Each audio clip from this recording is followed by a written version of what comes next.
I'm gonna end this video by telling you about one of my favorite art pieces. It's just a fan, an electric box fan, plugged into the wall in the museum like any other. Just a fan in a room. But the description reads, soon after the death of his lover, Stephen Arabino from AIDS, Los Angeles conceptual artist Boscovich discovered that Arabino's family had completely cleared out his apartment, including the artist's possessions, save for the electric box fan in this work. An entire person, existence, and relationship had been erased, like so many were during the AIDS crisis. Boscovich encased the fan in plexiglass as a kind of evidence and created cutouts to allow its circulated air to escape and be felt by the viewer, almost like an exhalation. In a sense, restoring Arabino's breath.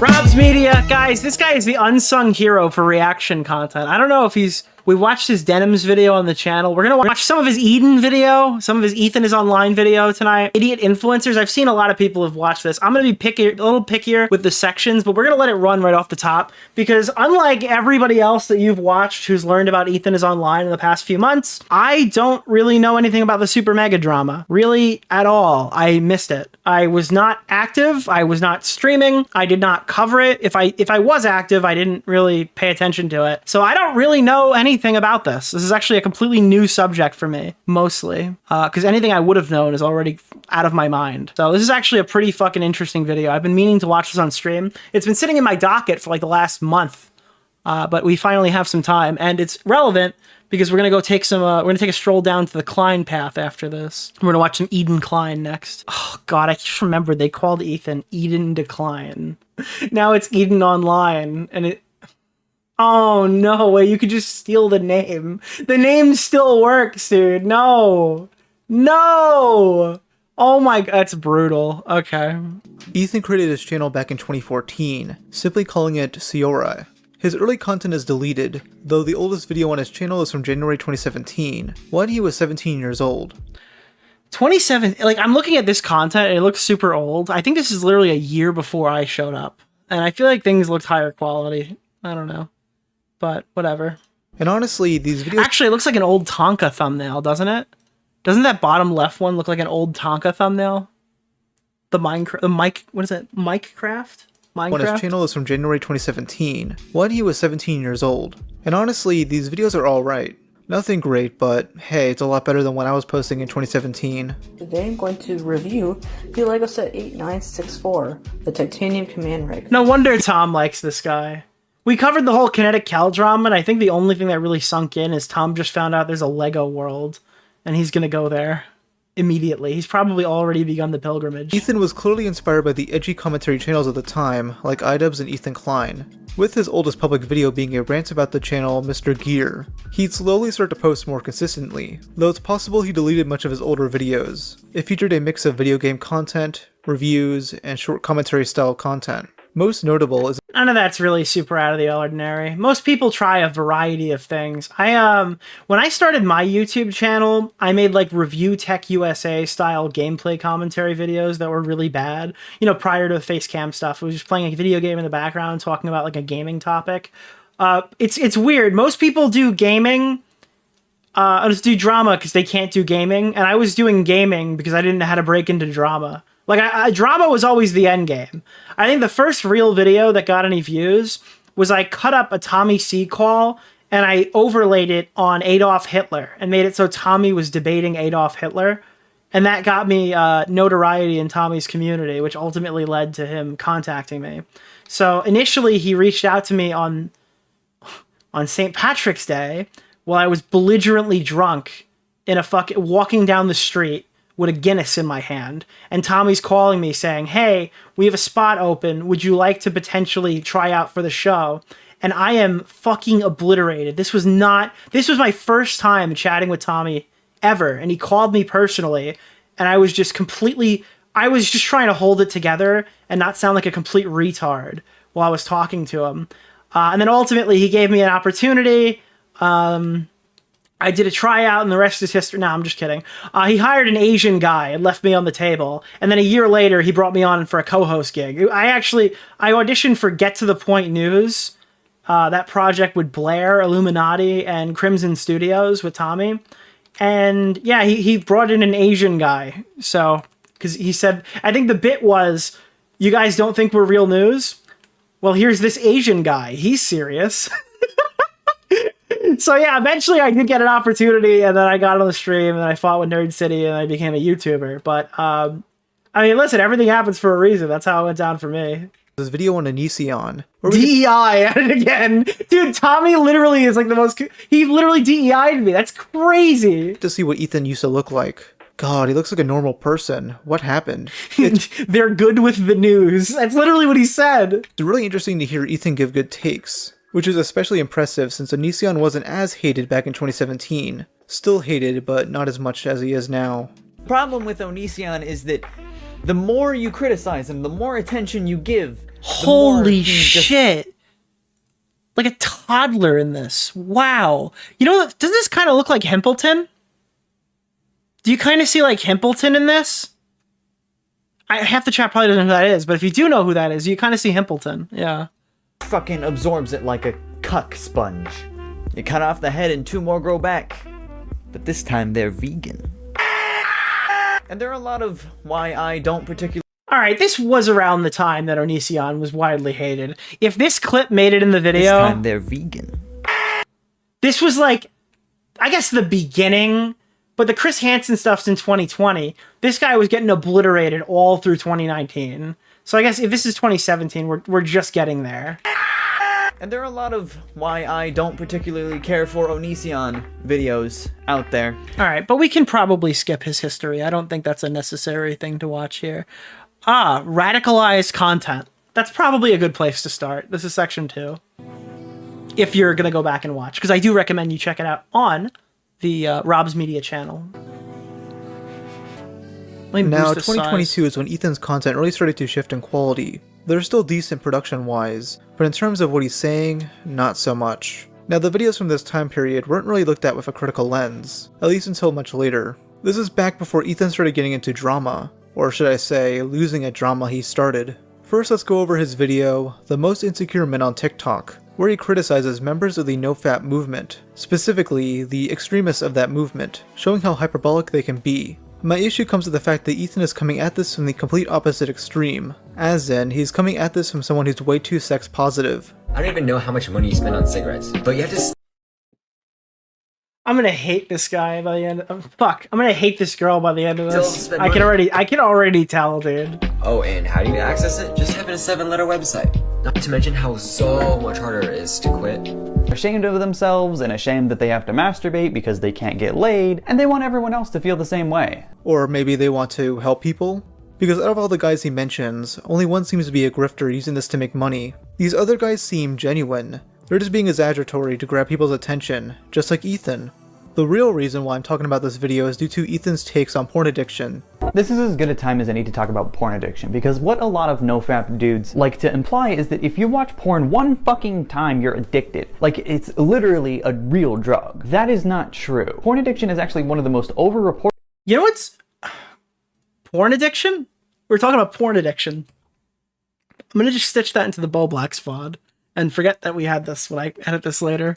Addictions, despite the majority of people who report that they have it not actually exhibiting any symptoms of... So yeah, guys, porn addiction. It's a real thing, and you should be afraid of it, okay?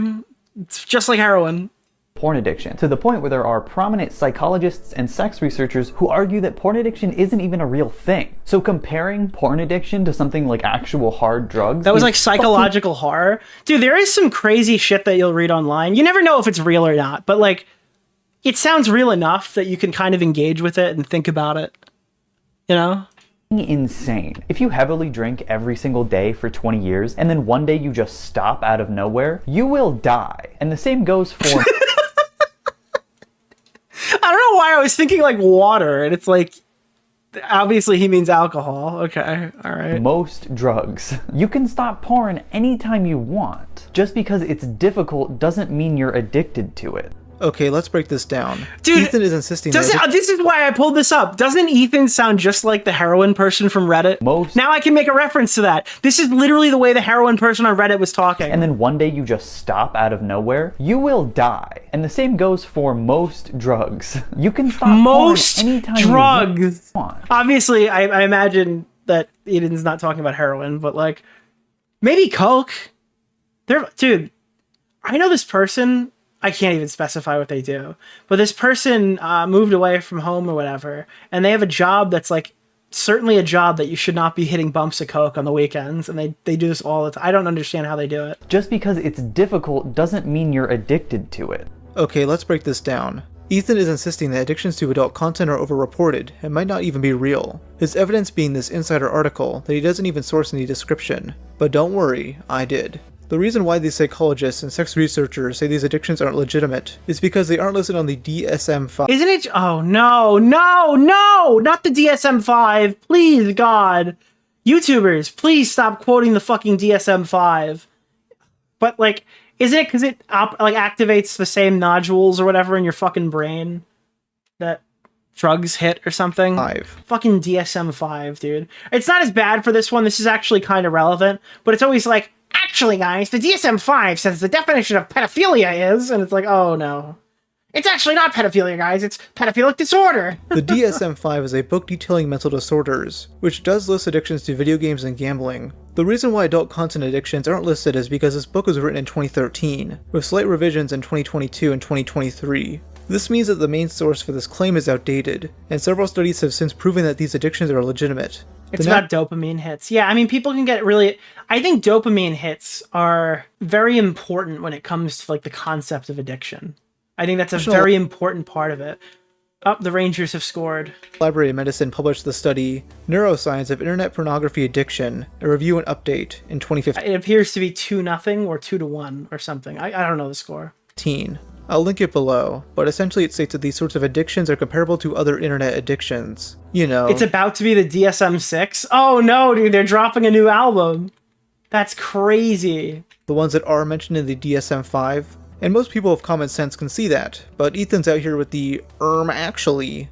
Also, it's obvious that adult content they're playing the okay, sorry. aren't as harmful as drug addictions. The comparison is that they both addict you in similar ways. Ethan ignores this nuance because his ultimate goal is to paint nofappers as incels. Pretty sure these guys... To be fair, the name nofapper kind of does sound like an incel thing. Would you really want to be known as a nofapper? I'm a nofap, guys. It just sounds awful. That sounds terrible. That sounds like a horrifying thing to call yourself. They're voluntarily... Like, for the new hockey jerseys, they're called Fanatics Authentic Pro. So people are posting on, like, their fucking thing saying, hey guys, I just bought this new Ranger Fap. I think that just sounds horrible. That just sounds like a terrible thing. I would never refer to a jersey as a fap. Celibate. As in, they want to have healthy, non-sexual relationships. I don't think this guy knows what that means. All the legitimate criticism from Ethan crumbles away once you realize he's doing this for his own benefit. I mean, come on, this guy's dating an e-whore who sells lewd pictures. An e-fap sounds better? Well, that's kind of the joke, isn't it? Every frame of pause sounds like an e-fap. Like, that's the meme. It's supposed to sound like that. But, like, as a legitimate movement, being like, I'm part of Team NoFap, just sounds kind of weird. To random men on the internet. Her entire business relies on men being addicted to porn. If he was actually a sex researcher like he claims, he would know that it's not good to consume. EthanIsOnline claims to be a sex researcher. Ew. That sounds too much terrible. Adult content. Now, I'm a very sex-positive person, and Oh god, that's a fucking quote. Research is something that I'm very passionate about. In fact, this video is something that I've been trying to work on for a long time, but I've been trying not to make it so lecture-y. Well, you failed on that front. I want to thank the YouTuber Golden Boy, who did research into this specific topic. I'll link his video below. Doesn't Rob's Media sound like a kind of a mixture between the traditional video essayists like Turkey Tom and Jay Aubrey, but with like Gamer from Mars's voice? Like, no physical appearance in the videos. It kind of feels like an old Gamer from Mars video that's more, I don't want to say more research, but just longer, that kind of based off of more current video trends. The issue that I noticed here is that Ethan became incredibly biased towards like-minded people, as in, other leftists like him. Now, as I said in my Denims video, everyone has some level of bias. I'm biased towards certain people, and Ethan is biased towards certain people. So as you can obviously tell, I have a... Bias only matters when you're talking about Mr. Beast, okay? And only when it's about being pro Mr. Beast. bias here. I don't understand how this became a... Sex researcher sounds a lot worse than no fapper. Yeah, I gotta honestly agree with that. That's a hard controversy agree. in the first place. But with Ethan, he's not able to properly defend his bias. When you can't do that, it makes you look dishonest. There are loads of examples I'll give in this video, but the first one has to be Ethan's take on React streamers. Now I won't dive too deep into this topic, as I've discussed it a lot this year, but Ethan outright defends the lazy content of people like Hassan Piker and Denims. Even if. Well, the reason why Ethan defends Hassan Piker and Denims is because, like, they're politically locked. You know, it's like a politically compromised person who's going to defend those people regardless. There's no actual opinion being had. I'm taking a complete and total shot in the dark here, based off of the little information I know, but I feel like it's going to be reaffirmed to me instantly. A streamer played an entire fucking video without commenting whatsoever. If they were doing it in good faith because they liked the video, I don't see anything fucking wrong. Okay, yeah, exactly. You can't have this position. I don't think any YouTuber who makes long-form content can actually have this opinion. If they were doing it in good faith because they liked the video, I don't see anything fucking wrong with it. What about Hassan Piker eating his lunch while the video plays in the background is because they liked the video? No, you're not, oh, I love this video, I would really love to show it to my audience. That happens, right? But no, you're their lunch break. You're their pause frame. While they're eating, they don't want to lose their viewers, so they're throwing some random shit up on the screen. That's all you are. You're literally a commercial for your fucking YouTube channel. That, provided that they credit the that nobody's ever going to click on, by the way. Who made it. Okay, but if the creator barely reacts to the video, then what's the point of watching it? Why not just watch the original? I'd rather just watch the original instead of the version of Hassan's chair in the corner blocking part of the screen. Ethan tries associating all React streamers under the same umbrella, instead of differentiating the terrible ones, because he likes the terrible ones. Not specifically because their content is good, but because he agrees with them in other areas. Yeah. Then there's a video, TikTok has a comedian problem, which is just 20 minutes of him complaining about jokes he takes offense to. They end up making really unfunny topical jokes about transgender people or gay people, I don't know, the Holocaust. And then when people say, hey, I think that's a little annoying of you, they double down and act as if it's their, like, right from God to be. It realistically is, just like it's your right to not watch them. If you don't want to watch what a comedian is saying, there's another comedian for you. That's the joy of comedians. There's tons of them. Now, they're not always that good, and some of them are Jake Weddle, but that's besides the point. Like, if you don't want to watch Dave Chappelle... Listen, I'm going to be honest with you. I don't really want to watch Dave Chappelle anymore. I thought Sticks and Stones was fucking hilarious. Then he did it 3 more times. I think the most recent Dave Chappelle one kind of strayed away from that, but Dave Chappelle literally dropped, like, fucking 4 specials in a row on trans people. There was absolutely... Like, it was just, here's the newest trans person show. Here, at some point, I got a little bored of it. Annoying. Comedy is the most important thing. If you can't laugh at stuff, then society ends. It's in the Bible. You're right, Ethan. You don't have the right to be annoying. Get in the prison cell, dude. Ethan mainly focuses on TikTok clips where comedians joke around about hecklers, and his takes are as weak as always, specifically in regards to Jimmy Carr. What, sorry? Rude? So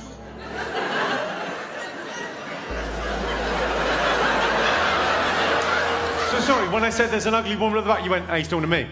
Yeah. Wait, is this like a bad joke? What's your name, madam? Kelly, I'm gonna go soft on you, like every man that's ever seen you naked. Is this like... Okay. Woman heckles set, initiate fucking misogyny protocol. I don't know. It doesn't happen as What are we supposed to, like... Okay. much when men do it. When men do it, it's never like, you're ugly and fat. But when women heckle, it's always immediately. Like, you dumb fucking bitch, I'll kill you. You made fun of a woman? Gonna hit you with the misogyny label. And by the way, from what I've heard... Yeah, I fucking hate this shit. I absolutely hate people like this. This is the type of thing, like, if this was a chatter in my audience, I'd rather ban them than, like, even engage past the initial, like, you're fucking banned on my channel statement. Because, like, again, when you pander to people like this, when you pander to people who have this, like, this joke checker or whatever, like, where you have to... These are the approved jokes. Ultimately, that fan is going to turn on you at some point. At some point, you're going to have some sort of, like, difference in opinion or difference in, like, I guess, general satire where that person is no longer compatible with your channel. I just like to speed that thing up. I like to get rid of them a little sooner. Hecklers are basically encouraged to pester him. It's considered an honor by fans of his to be roasted like, actually, this isn't funny because I said it's not, alright? by Jimmy. Ethan just hates the fact that people like Jimmy or Dave Chappelle do edgy comedy. And I'm not saying there aren't things to criticize these people for, but Ethan sucks at giving criticism. Overall, just a nothing burger video where he gets offended by jokes. A lot of the other videos he's made are just not good. He either goes after an easy target like random TikTokers, or conservative influencers that the general public already hates. It's simple content, and I can't blame him for making it. Remember, guys, all right? If you make a video if you make 2 videos on, if you make 3 videos on H-Bomber Guy, you're a drama channel. But if you make 50 videos on Ben Shapiro, you're a video essayist. That's how it's done, guys. That is how we figure that out. And it worked, as he'd grow exponentially in 2022, renaming his channel to EthanIsOnline. By the end of the year, he had almost 200,000 subscribers. He'd also begin collaborating more with other leftist YouTubers like Gabby Bell, Jordan Adika, Chad, Ryan Beard, and Oh, I found one! I was gonna say, I don't know who any of these people are, but Ryan Beard. Nick. Ethan would then start uploading on his second channel called Pethan in mid-2022. Yes, Pethan, a piss joke. Here he'd post reaction-style content, mainly just covering the same few conservatives to farm views. I mean, across these 2 channels, he's made dozens of videos on Matt Walsh, Jordan Peterson, Candace Owens, and Ben Shapiro. And I mean, you can criticize these people, but Jesus dude, 25 videos on Ben? I've talked about Ethan in like 4 videos, and even that's way too much. Also, he's made a ton of videos on Shane Dawson, even watching his movie with, denims. Of course these guys are friends. The apple doesn't fall far from the retard. Now one of the main videos... I actually didn't know they were friends. That's actually interesting to me. Also, that is a look. Wow, okay. Of course these guys are friends. The apple doesn't fall far from the retard. Now one of the main videos that really put Ethan on the map was Lazy Content is Radicalizing People, where he goes after a certain type of commentary channel. You know, the ones who talk about random internet news of Leafy-style gameplay footage. Again, this video could have been— So like the Daily Shitter commentary channels. I imagine Sensitive Society, a Cheeto, Jalen, those people. Fine. But the way he criticizes these guys comes off as spiteful and hypocritical. Specifically, his lousy Oh, shit! Okay. Calling it now. If you can't see it, if it's too small. Literally, person numero uno, Sensitive Society. Going after Sensitive Society. I had to pick, like, by the name, and it was going to be the name, right? That had to be it. Oh my god, I just got mauled. Sensitive Society makes your typical daily commentary video. Horrible videos, by the way. And Crony has over 500,000 subscribers. Channels like this are bound to get into drama, with his biggest being the many back and forths he's had with Pethan here. Ethan is seemingly going after him because he believes channels like this are radicalizing people into believing right-wing talking points. It's really flimsy because a lot of that is just— I don't think this person is intelligent enough to do that. Unironically, I don't think Sensitive Society is like a mastermind who's like intentionally using content to radicalize the fucking far right. I don't think that they could if they tried. They're not liking jokes made at the expense of fat people. Here's the thing, I do think that people choose to be fat. I do believe that there's some people that are just so fucking lazy and they just love to eat junk food and they can't go one day without having a burger shoved down their fucking throat. I do believe that. That's on you. Jesus Christ, what is wrong with you? That's like a— wait, hold up. That was a Jesus Christ, what's wrong with you moment? Are you fucking kidding me? The elation of that sentence was just crazy to hear. I do think it's a choice to be fat, but some lazy fucking motherfuckers just can't stop stuffing burgers in their mouth. Like, oh my god, being honest about how much you hate fat people for looking fat is way less disturbing than what you just said. How? How was this that bad? Obviously, being fat is not a fucking choice. The amount of corn sweeteners in things that do not need them in the United States is unreal. Did you know there's high fructose corn syrup in things then like why are they fat in the UK now? What happened over there, dude? Isn't all the fucking portion sizes smaller? Aren't you guys like the second fattest? Chips, crackers, bread, and not only that, but there are a multitude of factors that dictate your weight. Genetics being the most important factor. Does this guy not know what self-control is? Oh, it's not my fault I weigh 400 pounds, it's all the stuff they put in my food. Okay, then just don't eat that food. This is literally the logic of an addict. This rant goes on for another— Everyone who says stuff like that is literally ordering from Uber Eats for every meal of the day. And I will not believe otherwise, because most of the time they're influencers who are too fucking lazy to do anything anyway. minute, by the way. Just him blaming being fat on stuff outside his control, like genetics. Now, I always say this, if you have a Dude, medical I order the best food from where? The local Applebee's, dude. condition, or it's like beyond you because you were born a certain way, that's fine. I will never make fun of someone for something they cannot change. You could change your weight. You're just honestly lazy. But you totally would and probably had. You just had an unhinged rant about made up fat people. Bro, unhinged rant? This reminds me of the fucking Sarek Artman video where they start like bashing the, like that was an unhinged rant where the fucking Sarek Artman voice actor started just like going on like a 3-minute rant about how he hates his wife. Okay, that's what like that was like a normal statement for a video like this. I don't really understand what the issue was. Who can't stop eating burgers, not a real thing. Ethan, buddy, that's clearly you. Bro went from a normal looking guy to looking like the soy boy stereotype. Honestly, he's probably where that joke started from. Ethan first calls out Oscar over the video, "People like this disgust me," which he fails to link in the description. Why? Well, because he cuts Oscar out of context and doesn't want his audience to know that. Started my day pretty early at around 2 a.m. so I went to my local gas station for a couple drinks, went home and did my normal usual routine, and then I had to go to Walmart because my fridge was almost empty. Came home. All these videos where they do like videos, this had a is my 4-hour day stream, TikToks are awful. I hate that fucking genre. It's not even funny. You should watch Brain Rot instead. 56 viewers and average 23, and then I was pretty tired. You're acting like this is the hardest thing in the world. Hey man, so when did he say that? When did he ever say the word hard or any synonym? You have the clips, like you could show it. God, I hate Oh how my smug he is God. about this. Here's what Ethan purposely cut out. Content creation is harder than your 9 to 5. You really don't know how much hard Wait, he literally said it. It was completely out of context? Dude, how? Why? That's like such an easy thing to check. work goes into creating multiple videos a day. Being constantly creative with new video ideas, trying to make footage look good, getting new shots, taking many takes over and over. This is totally fair fucking criticism. It can get to be a lot. Oh no, you didn't. This man said this fucking guy, being a content creator is harder than working a 9 to 5. And wait, it's gotta be a fucking coincidence. This is Denim's friend, right? Somebody who maintains this position publicly. Oh, I'm putting it together, chat. I'm putting it together. Dishonest from Ethan, and he knows his audience isn't going to seek out the original. Ethan goes on about this one video for another 10 minutes, and just repeats the same points about how Oscar is pretentious and makes lazy content, which could be valid criticism, but it gets annoying fast. What Ethan is trying to do is label Oscar as a gateway to the far right, radicalizing people by presenting groups in a negative light. It really isn't that deep, it's just him making jokes about fat people.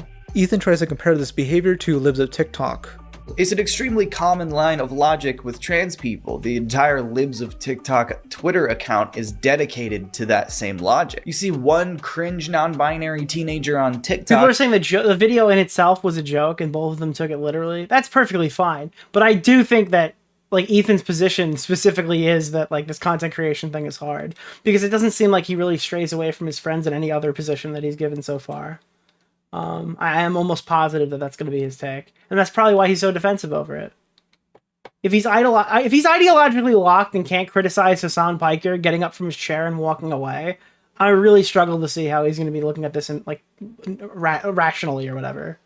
And suddenly every conservative is like, yeah, this is reality. This is a completely unavoidable thing that everyone has to deal with unless we, I don't know, kill trans people or something. This is behavior I've noticed from other leftists like Noah Samson, by claiming they're a gateway to the alt-right because they don't share the exact same beliefs as them. Some of my viewers are conservative, some of my viewers are left-wing. I think his biggest concern is that the left-wing part of my audience are going to suddenly be exposed to the most dangerous thing of all, which is a different perspective. God forbid people on the left explore some of the viewpoints that exist on the right, because that is scary. If you want to say that Oscar's videos are lazy, go ahead. I mean, he'd probably agree with you. But you lose me when you necessarily bring politics into it, to label Oscar something he's clearly not. I do feel bad for the people who are just minding their own business, plus size people, if you will, and they just get shit on for no reason. I don't think that's cool. I think you're just a fucking dick and a douchebag if you're harassing innocent people. Yeah, dude, what a brave take. What a fucking brave take, guys. I think that harassing people is wrong. Do you think that pedophiles should die and that like lying is bad? And do you think that like I don't know. Dude, these are the hard positions to hold. Back if you're harassing innocent people. Wow, you're so bad, dude, for harassing people. Yeah, I actually fully agree. You know, for example, if you made videos called "She thinks being fat is healthy and we should only date fat people," here's my response. These people think being fat is healthy. If you're not fat, you're fat phobic. Not something anyone has ever said. How much of this fucking guy's channel is just debating about fat problems? I feel like this is one video, but I also feel like it's not. This is not healthy. Is this like a position for Ethan? Like, did they talk about this a lot? This is what being healthy in 2022 looks like. Pathetic. Gen Z thinks being skinny is racist. Again, no one thinks that. Go outside. Ethan, he's calling out the extremists in the fat acceptance movement. Those aren't normal people minding their own business. Also, the gall for this guy to say go outside when he looks like he's about to tell me about the harvest moon. It is one of Chat. What is the harvest moon? Can some... I'm not even joking. I don't know what that is. Is that like a... Wait, is that Zelda? That sounds like a Zelda thing. It's a video game? Isn't it like Zelda, Legends of Zelda and the Harvest Moon? Oh, it's a farming game? It's an okay. the most frustrating aspects of channels like this, knowing that them and their audience are the vocal No, that's Blood Moon. Got it. majority on the internet by a lot, and then still manage to pretend like SJWs are the ones in real control and they're the brave vanguard fighting back by saying... I mean, this is generic easy content that the fucking Ethan was doing, alright? Ethan was making fucking generic anti-SJW slop content that was... slop content, Jesus. You know, the same shit that the Xander Hall types were making for a real long while. It was the easy, like, you know, the Quartering's making his slop content, and then the people would make videos making more slop content about the Quartering, and then, like, the snake would keep eating, you know? They're just, like, sucking each other out, dude. Both of them are profiting off of, like, equally retarded videos. What everyone else is too scared to say. Brother, I've got some news for you. Steven Crowder is one of YouTube's favorite white supremacists. They have constantly bent the terms of service around keeping him on the platform, when they should have permanently banned him years ago. But because he brings in a good amount of money for him, they don't care. Steven Crowder thinks exactly... I feel like that's just such a retarded argument. Steven Crowder brings in so much money, YouTube won't ban him. Why? Steven Crowder probably doesn't even bring in like 1/100th of a percent of YouTube's annual revenue, and probably never did. I don't think that YouTube specifically cares about any one controversy that much, unless it's affecting advertisers, which maybe it was. But again, that wouldn't really argue like Ethan's point. The way sensitive society... I thought he got demonetized. I imagine this video is from like 4 years ago, but even then, it doesn't really make sense. does about fat people. There he is again, comparing sensitive society to a conservative. This is reaching in Praise of Shadows levels of bad. Oh wow, this guy makes fun of fat activists? You know who else makes fun of them? Alright, Rob. Can I just... His name is Sensitive Society. It's not like a crazy leap on this one. Now, I don't think the person is a conservative. I think they're politically illiterate. But like... I mean, their name is literally Sensitive Society. It's kind of like... It's not the most fucked up one I've seen, alright? Fascists. Sensitive Society and the gang of freaks that all make videos just like him constantly lure people into more and more radicalizing content. You watch... I mean, it's literally like an anti-SJW YouTube channel. So it probably leans right. Just by looking at it. Again, though, I've seen this person's content. There's not really a lot of thought process going in there. So I don't think if it is that way or whatever, it's probably not intentional. It's just like, yeah. A video where Sensitive Society says a fat person on Broadway is like a blind person flying a plane. Then you find out, oh hey, Ben Shapiro thinks that way too. Oh hey, they've both done videos about how much they hate Lizzo. Oh, Jordan Peterson also hates black and fat people. And before you know it, that person's only consuming racist propaganda. And I know this very well because it happened to me when I was a teen. You know, I got a question about the alt-right pipeline. Apparently you start watching somebody who makes you watch somebody else, and then all of a sudden, within moments, you are just swimming in fucking propaganda and political shit. Then why is it that BreadTube is not popular? If it's that easy to dog whistle your audience to looking at the correct politics that you want them to see, why is it that none of you guys are making any money? I feel like it's a fair question to ask, right? It's not like an unreasonable ask. If it was that easy, that all these people were doing this like underhanded thing to funnel people into, oh, you've watched one video on Ethan Klein pre-Lefty Arc? Okay, well guess what? Now you're going to watch Sargon, and the YouTube algorithm just punishes you by sending you to more extreme examples. Well then why doesn't that work with Hassan? How come nobody watches Hassan and lands on your channel? Even though he's apparently, I don't know if he's reacted to Ethan's videos, but like, I don't know. This pipeline theory seems to only work when it's like against whatever position you're looking at. I fell down a right-wing pipeline that led me to... It probably does work with Hassan. I think it works in like Hassan has promoted Ban Empanada, but I don't think that like... These YouTubers who defend Hassan are not... Other than the people who regularly collaborate directly with them, which is a more hands-on approach, I think the whole breadtube section that blows Hassan is all hemorrhaging money right now and begging for, like, look at Xanderhall. Where is Xanderhall's left pipeline? Or all else is cringe, but like, where is the pipeline to Xanderhall's channel? Does anybody see it? The pipeline appears to have run completely dry. There's a blockage in the pipeline. The blockage is EthanIsOnline. They're blocking the pipeline. Ironically liking Jordan Peterson. It all has to start somewhere, and in my opinion, there's no excuse for being such an obvious part of it when it's not. Ethan Klein clogged the leftist pipeline with his toilet paper, and that's exactly why, dude. That's why, dude, Ethan Klein killed BreadTube because he clogged the toilet. Not hard to educate yourself on what the world is actually like. Don't worry guys, he's totally not an extremist anymore. It's not like you to switch to being an extremist on the other end of the political spectrum. Then Ethan reveals the real reason he's making this video. Is it bad if I don't really care about politics? No.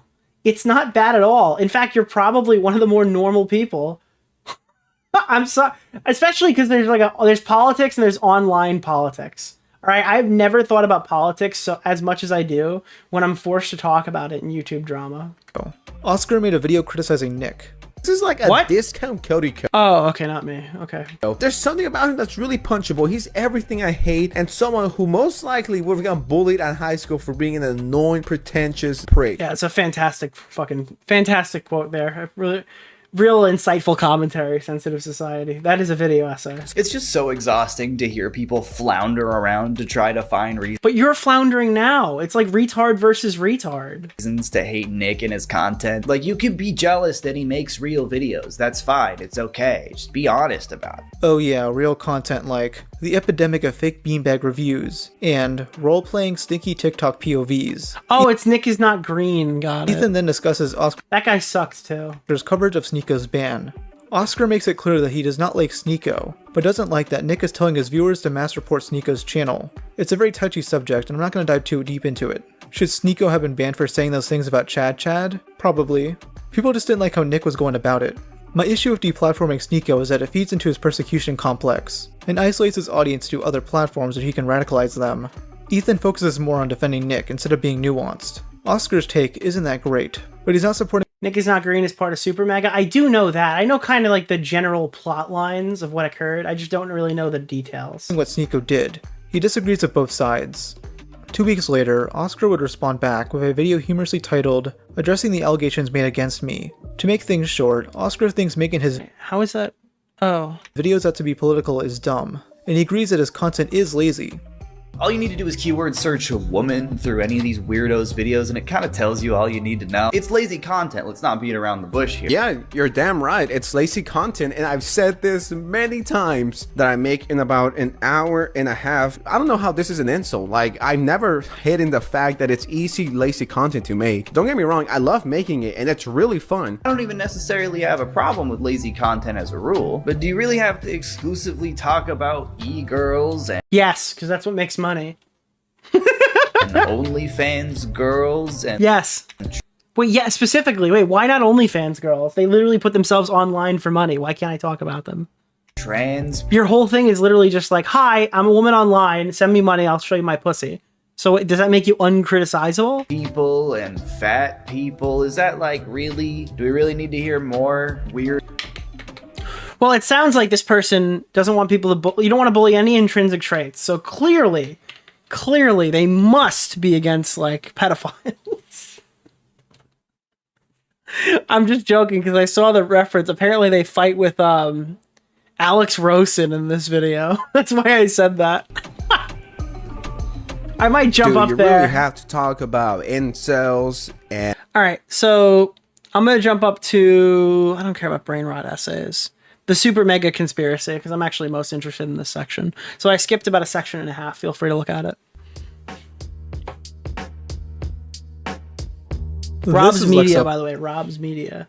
All right, Lex Down Dog. Black Hawk Down. Dog, a Twitter artist and OnlyFans model I mentioned a few times in this video. She would occasionally collab with Nick and Ethan around spring of 2022. Oh god, I just had a horrible thought. Wait, Lex is an OnlyFans model? Who does she shoot content with? Oh dear. Oh god. This has like the makings to be very bad. With her currently dating Ethan. On July 27th, 2023, she would post the video, My Experience of Dawn Doctor and Super Mega. Here she relays her time living with the members of Super Mega. Dude, why does she look like a fucking minion? I don't understand why she made this video. I think I saw this and I go, dude, it's Lex with the worst haircut in the game. And it's the truth. She looks like a fucking minion, bro. Why? A Let's Play and sketch comedy channel with around 1 million subscribers. Lex's video served as the... Also... Yeah, alright. Eden and Lex go to the same hairdresser. This is very clearly like this is a design choice, I can tell. A Let's Play and sketch comedy channel with around 1 million subscribers. Lex's video served as the catalyst for a multitude of negative allegations regarding the company, which came from Lex's friend Rav, it does look like a an little ex-employee skinwalking named Leighton, a sex worker named Morgue Pie, Nick is not green, Morgue Pie! and Ethan is online. Bro! Now, Morgue Pie's in this show, let's go! That sounded a little crazy, but it's always been my opinion that Ethan is the mastermind behind this entire scandal. And let me lay out why. So it all starts with Lex's video, which is 2 hours long. Since there's so much, let's go over her main claims. The biggest is that Lex was sexually assaulted by Super Mega's channel artist, Dawn Doctor. I like how when you said... I'm sorry, I don't mean to laugh, but... The minute you said that Lex was sexually assaulted, you started like flashing the fucking person's artwork. Like, dude, check out this fucking Snorlax and this fucking celery in this little container. And that's an interesting fucking visual. This is that Lex was sexually assaulted by Super Mega's channel artist.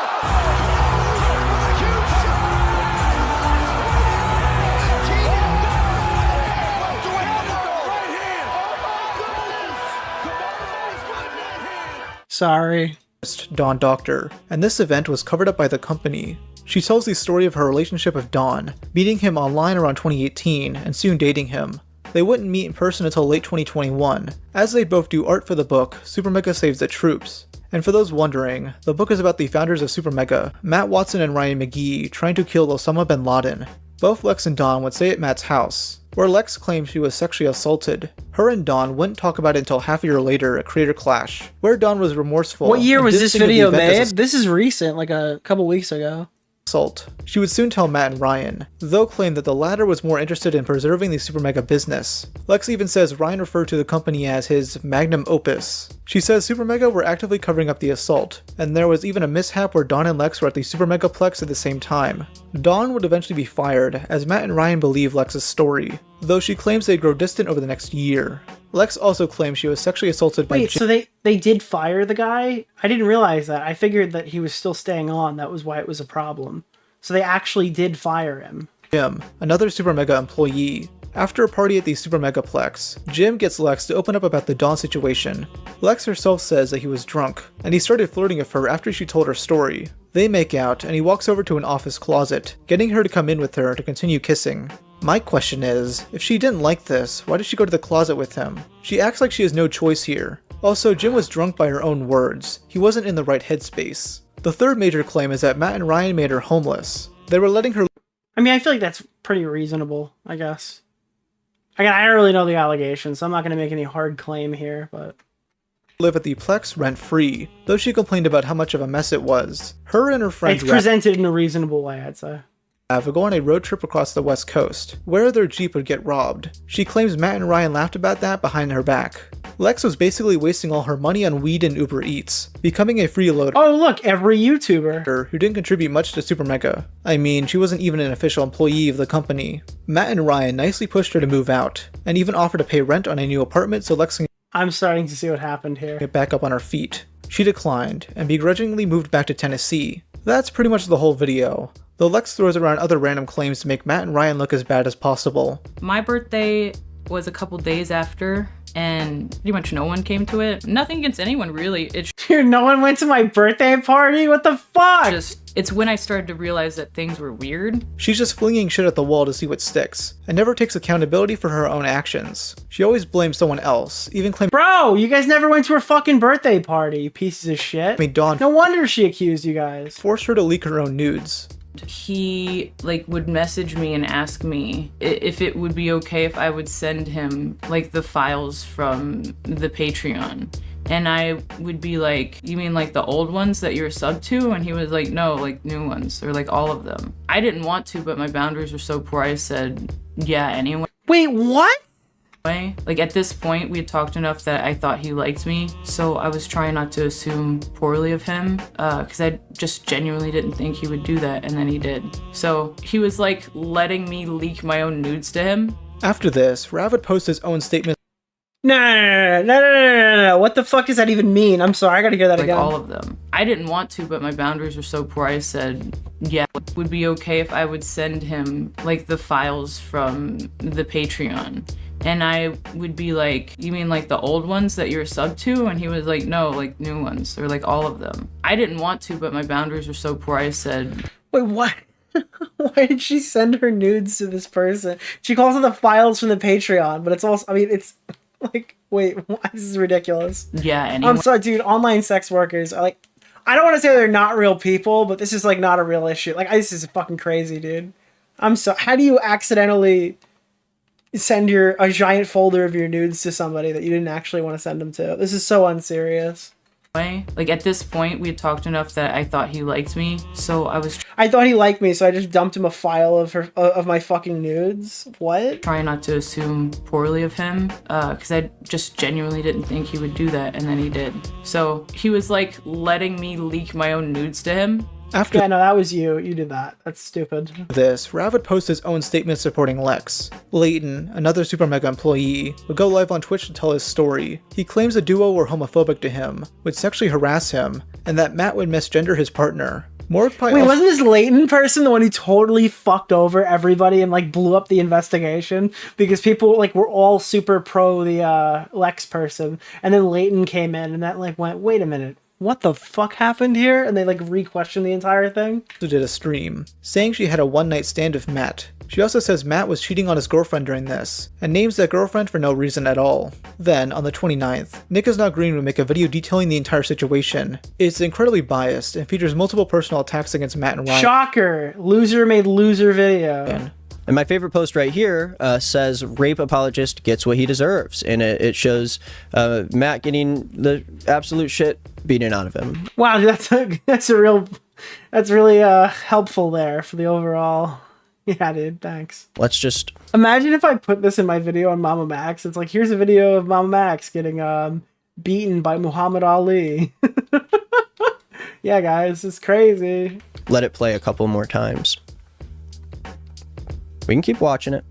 Oh my I don't think God. anyone minds letting this loop on repeat. We could just let this go. If you want me to do this for the rest of the video, I could. Ethan wouldn't get involved until the 30th, when he did a live stream of Lex on his second channel. It's been deleted, but parts of it are archived by YouTuber Queeman. His Nick, you analysis don't understand. She accidentally pressed the send all my nudes in this folder button. is pretty spot on. During the That's entire retarded, stream, bro. Ethan displays Super Mega's sub count, laughing of glee as it keeps going down. But as you can see on the stream, he's decided to put Queeman! It's fucking Queeman, bro! Live sub count on the screen, because that's what, normal people do when their girlfriend has been raped. Ethan pulls up a custom-made Super Mega Apology bingo, awaiting their responses to the situation. Lex would soon join him, smoking weed and bragging about taking down Super Mega.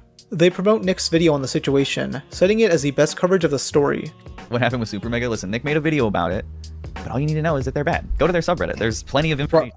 Go to their subreddit. We've decided that they are bad. You should go check out the subreddit. The subreddit it's full of good posts.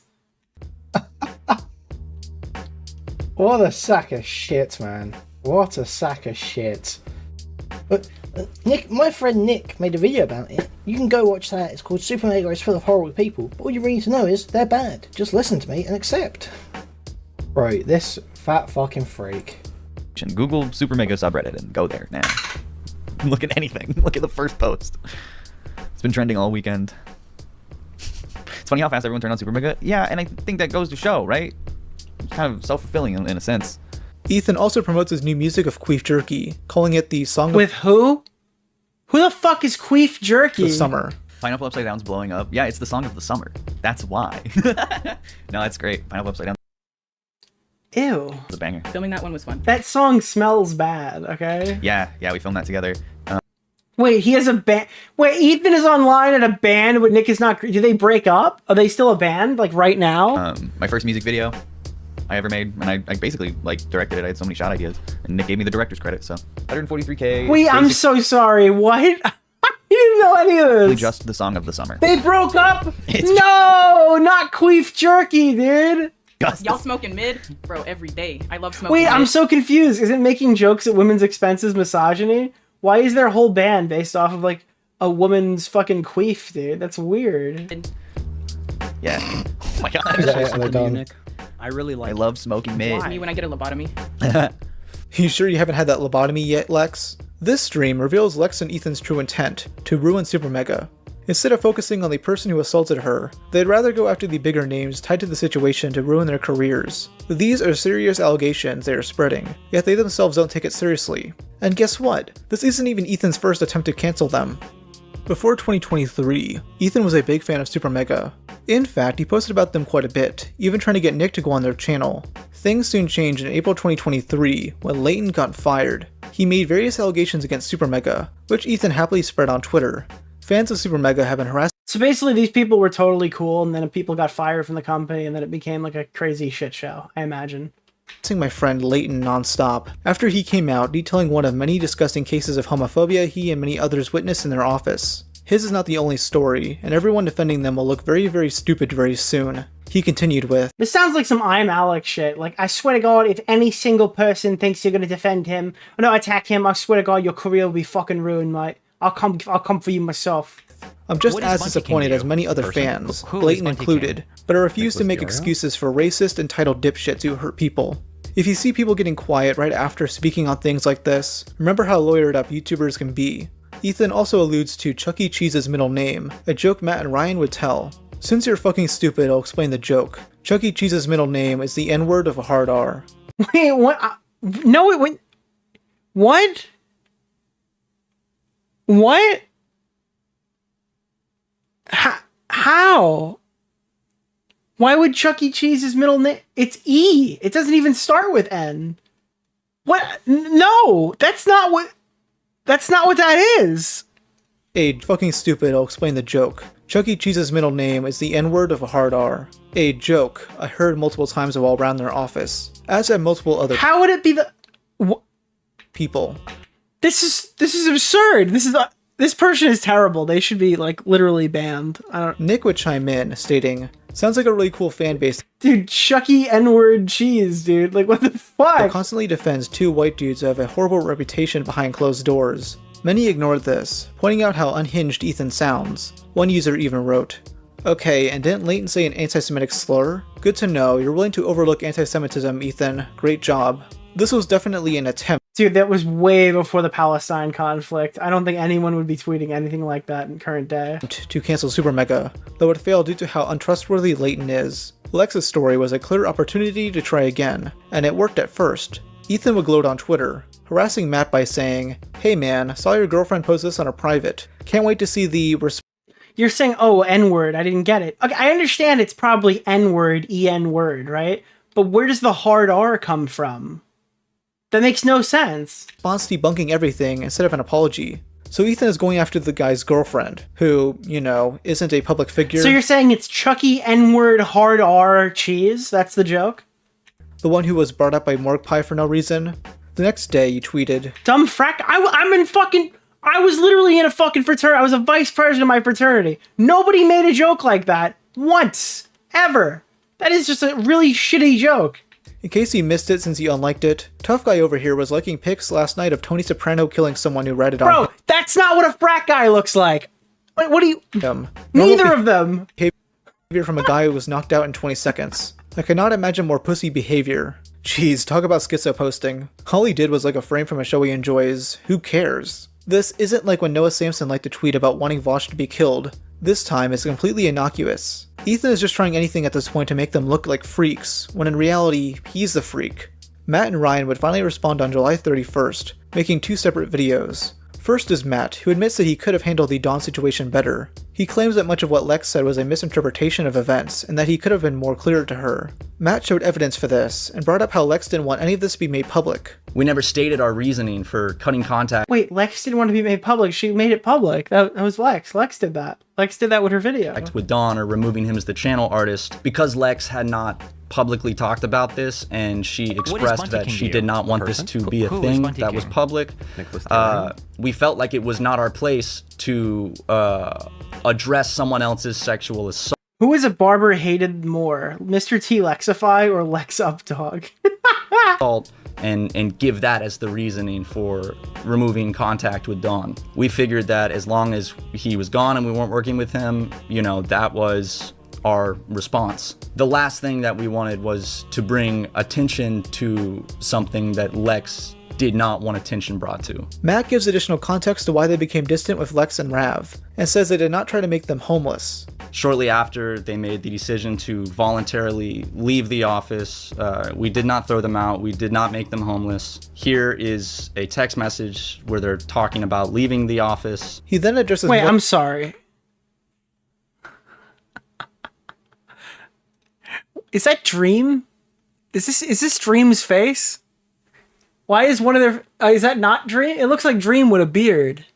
Here is a text message where they're talking about leaving the office. He then addresses Morgue Pie's claims, saying he was single at the time. He showed proof that Morgue Pie knew they'd only be hooking up, but she grew feelings for him. She's unhappy that he didn't want to start a relationship, as if she isn't a massive e-whore known for constantly fucking other dudes on camera. She flat out lied about a ton of stuff, but that could be a separate video in and of itself. Matt then explains that he fired Leighton due to his like a constant fucking mood swings disaster. and poor work performance, though Leighton had suggested leaving the company previously.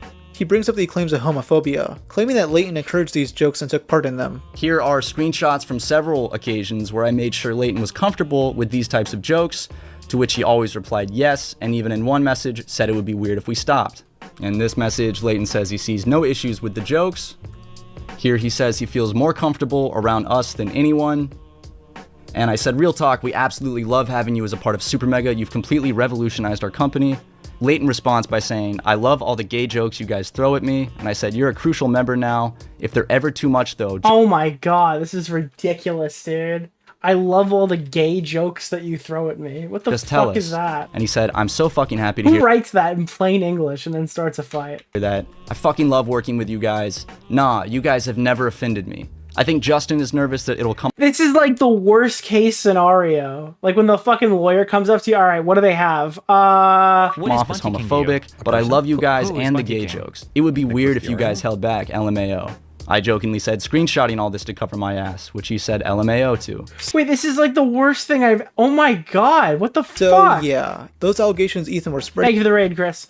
...were a fucking lie. Shortly after, one of Leighton's best friends, who is Lex's boyfriend, tried to instigate drama on Twitter by lying and saying that he has heard us say the N-word multiple times. In reality, we've only met this individual a handful of times, and it's mostly been at social events and always accompanied by Lex. So to think that we would just casually be dropping the N-word with a hard R in front of not only someone who's a stranger, but also a woman of color, yeah, that makes a lot of sense. He also mentioned the Chuck E. Cheese joke, and I don't think it's a coincidence that a short time before he posted this stuff, Leighton replied to a tweet about Super Mega with a gif of Chuck E. Cheese. Leighton denied that he even knew his friend was going to say anything. Or oh my that god, Leighton dude. All these people are running ops. That's literally what's happening. was involved with this, but I think it's a little too coincidental. Matt also shows text where Leighton shit talks Rev and Lex, and then dives into the sexual harassment claims. This harassment amounted to crude jackass-style bits, which would involve open nudity. Leighton never complained about this while working with them, and even took part in it. In December, we were recording a podcast when he came in unannounced and showed us his cock and balls. In late 20s, Chuck. His what now? His what? Hey, Leighton. Hey. Whoa. Somebody's putting on Do you see his balls? Leighton, you want to come take a seat? Do you see his balls? I don't think it's appropriate for. What? His what? The excuse me? Podcast. You want to Little Leighton? wrap yourself in a towel. That is a three-hander. Now, if you want to criticize this behavior, that's fair, but Leighton took part in it and weaponized it to lie. Ryan's video is much shorter and mainly discusses events from a specific point of view. He debunks Leighton's claims of misgendering, saying his partner is gender fluid. Oof, this guy who cries homophobia just misgendered someone. It's almost like the outrage. Wait. Which one of these people is not... Wait, who's gender fluid? I'm sorry, chat. Please help me out here. Which one of these people is gender fluid? Outrage is performative. Ryan does own up to a few things, like sex... His girlfriend... You mean his... His them friend? Like, fans, and how poorly he handled Lex's situation. However, the main topic of discussion here is Daniel Kyer. Wait, Leighton is the... Okay. For context, Daniel is the former best friend I'm being trolled right now, currently. Matt and Ryan, who collaborated with them on their YouTube channel, Syndigo. Ryan's partner, I understand. He would sadly commit suicide on September 16th. What? With them on their YouTube channel, Syndigo. He would sadly commit suicide on September 16th, 2015. Okay, this was before. I'm sorry. I was talking about something. I toned out for 1 second and I thought, okay, never mind. Sorry. With it being a traumatic event for the duo, the accusers of Super Mega would weaponize this as a personal attack against them. Matt's like... Bro, I was like, this drama is crazy, dude. What the fuck? At least twice in front of me, at separate times we'll hang out with him, has called Daniel a coward. So, no, they don't care. Did you forget about all this? I think I just watched a Chud stream. I don't think I really engaged with this at all back then. Care about suicide. They don't give a shit about suicide. No! No, they don't care about fucking suicide, dude. No way. That's crazy. They only give a shit about themselves and who they can make jokes of that are under them. That These Super Mega guys sound great. Do they turn out to be cool people? That they can get away with. Lex brings this up because Rav's partner attempted suicide, which has nothing to do with Super Mega besides being a form of guilt tripping. Ryan addresses True! Banger point right there, Rob. Explaining the full story.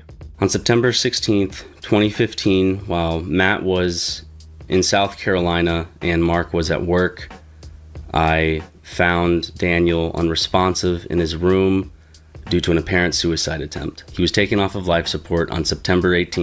Jesus. What is 2015. To address these allegations head on about me making fun of the suicide of my best friend, I just want to state that it's just untrue. The person making these claims never knew Daniel.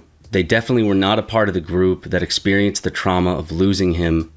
And I think, honestly, it is disrespectful to bring him up as a weapon. I felt like he was just brought into the situation. Yeah, this is fucking absurd. This is like, let me just reach in my back pocket and find all the things I could possibly use to target this group. For drama's sake, to try to... Like, really getting fucking malicious. To hurt me or Matt, or hurt our image. I have done... Like, I can't just destroy your company. I have to, like, put the image out there that you guys make jokes about your dead friend. Enough shit to tarnish my image, but I will not even pull the dead friend card, make people think that you don't respect your dead friend. Stand by and let someone... It's like, this is like evil behavior. Like psychologically fucking raping somebody. Talk lies about the way I talked or treated my trauma in regards to Daniel. The sole focus of all of this should have been about the support that Lex needed and about how we mishandled the situation, all of the attention should have been on Lex. Why Daniel was brought into it, I have no idea. I just wish personally he was left out of this completely. Lex, alongside the rest of the accusers, were completely fine spreading this false narrative as a low blow. This went so far that fans of theirs were going to Daniel Kyre's goodbye video and other posts to leave mean comments. Oh my god, dude, imagine sending a hate wave to a fucking suicide video. Most of these comments can't be deleted, since, Daniel's not with us anymore. They clearly don't care about trauma. They just want power. Simple as that. Literally, like, it's like when people die, their video is like a memorial. That is a horrible thing to do. Something that Matt briefly mentions is the conspiracy angle. At the time, it was lightly suggested that this is all one massive conspiracy to cancel Super Mega, with Leighton being seen as the guy on top. A lot of people, mainly Leighton and his close friends, have used this as an opportunity to capitalize off of what was initially someone's story of sexual assault. It seems like the story lost its plot and quickly devolved into a dogpile on me and Ryan when... This is like one of those where it's like, oh, here is some quote-unquote legitimate criticism. Now I'm going to dump every single thing I have on this person to completely unload on them. And then even the initial allegation is kind of shaky at best, right? Like, it's just, oh, I've been waiting for the downfall. Let's pile in, and then losing. I don't think we necessarily were the focus to begin with, because it was about an assault. However, I don't believe that. Leighton is way too mentally stunted to pull off something like this. It was... Got you on the plasma? Let's see how this goes. Oh my god. You know what's fucking crazy, Game & Witch? I needed to stop the stream for a second. You meant like plasma screen TV. Like I'm currently on your TV. I thought you were fucking saying that you had to donate plasma so you could afford to give me a super shot. And I was literally just disgusted for like a full second before I realized what exactly you said. Holy shit, dude. Alright, by the way, again, thank you guys so much for the support, as usual. No one go to drastic measures. Oh god, dude, I was thinking, remember that crazy woman who's like, what's his name came after me and I had to donate plasma to survive? Ethan. Think about it. Ethan immediately supported him and got Lex on board. He knew of her story and had her take her time in making that 2-hour video. Leighton got Morgue Pie involved since they're friends and they were supposed to collab in the future. Morgue Pie is someone that I met and didn't need to like me, didn't have to. But especially after all this crazy shit. Spencer? No, it was the who was the woman who was going after? Oh god, what was that guy's name? The guy who did like the. Fuck, dude, this was a completely niche drama. It wasn't David Portnier. Not David Portnoy. It was David Portnier, and it was like his ex-girlfriend, who was like maybe in like a polycule or something. The Observe guy? Yeah, these are the words. I mean, if you don't got it off that, I don't know. I think Spencer did too. I don't know. Sweet to me. Piper, that's her name, Piper. Wanted to record with me and she liked the idea of my show. Lex and Ethan then reached out to Nick to cover it, since he had a much larger following. Nick at first denied this being a coordinated effort, that's how this stating works. This in his second video. There is no way where I would look at that situation and hear her story and do people think that just legitimately she just wants to outright lie about the way they treated her for no reason? I don't really understand where people are coming from when they call me a liar with an agenda and they call her a liar with... I don't really know why people are calling me a liar with an agenda. I'm so retarded. I'm allowing myself to be used as a pawn with my gigantic YouTube channel to smear people in like a potentially life-ruining fashion. I don't know where this could be coming from, guys. An agenda. Where do you guys think we're coming from? You think we're like a part of the Illuminati or something? Yet in his next video on the topic, he said this. Now Lex, the artist at the center of the story, is dating a close friend of mine who you are all familiar with. Nick is not green is dumb. It's good that he learned. This is like the trap that Turkey Tom is putting you in. There is nothing indicating that this guy has learned his lesson. Literally zero, okay? I am sorry. I'm fucking skeptical. This guy was a total monster for like a really long amount of time. And then changed himself and turned it all around after he put out 15 apologies until one of them sufficed. I'm sorry, this is like Turkey Tom mind poison on this. I disagree with him fucking fully, alright? This guy needs to show something before we just blind fire, say that he's changed his ways or what. Let's see what he does during the next situation. That would be EthanIsOnline. Lex posted her story, and I was asked by her and Ethan to potentially talk about it on my channel because I've talked about similar situations in the past. I watched her video, and a few days later, I posted a video covering everything she said in the video, including the reports of 2 other people who spoke out about Super Mega, one of them being a former employee of theirs who used to be friends with Ethan and Lex at the time of her video releasing. So here, he flat out says that he was asked by Ethan and Lex to cover the story, a detail he previously omitted. Ethan also admitted on that Twitter post that Leighton's story isn't the only one. How long had Ethan been planning this? And by the way, this tweet is still up. Ethan wants some form of power. He's this pitiful little man-child who seemingly got bullied in high school, and now wants the ability to do that to other people. That's all he's doing here. He wants to justify bullying Matt and Ryan, going so far as to call out Matt's girlfriend. He's willing to slander these guys because a mentally deranged friend of his got fired. This was never about the sexual assault, as most of the conversation barely revolved around Dawn. And honestly, with all the other information that's come out since, I personally don't believe Dawn assaulted her in the first place. If she's willing to lie and over-exaggerate everything else, why would this be any different?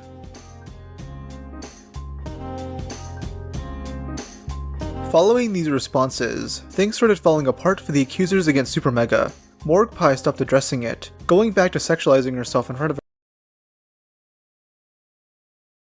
her 13-year-old Twitch audience. All of Leighton's accusations were proven to be lies, with even Lex throwing him under the bus. She'd soon unlist her original video and updated the description. Oh, am I muted? Here Fuck, she states dude. that what Leighton said I fucking muted myself. God damn it. in his stream I didn't say wasn't anything of okay. value. I was talking about how the fucking stupid porn craze was going on Twitch for far too long, and everyone constantly fucking denied it. Oh no, this is fine. These people can just sit there in hot tubs and jiggle their breasts and write on their tits. This is totally normal. This is a totally reasonable thing that they can have on the platform. And that he did that stream while she was seeing a movie. I call bullshit on that, as the stuff he said about Daniel was said by her first. She's now trying to discredit him after Leighton pretty much left the internet and deleted everything. Nick would continue making videos, where he doubles down, yet keeps contradicting himself. I have no agenda. If his art sucks, let's fucking dunk on him. He sucks. Countless comments of people calling— Wait! Are we gonna cover the Ethan is Online video? Didn't Ethan is Online do a video about the AIDS chair? Is the AIDS chair in this video? Oh, please tell me we're gonna talk about the AIDS chair. No! me a liar and claiming that I posted about this The AIDS fan? situation and malice towards Super Mega. Let's just let it play a couple more times. We can keep watching it, but I have not blocked any words, I have not suppressed anything, but I do not have any ulterior motive for my videos made on Super Mega.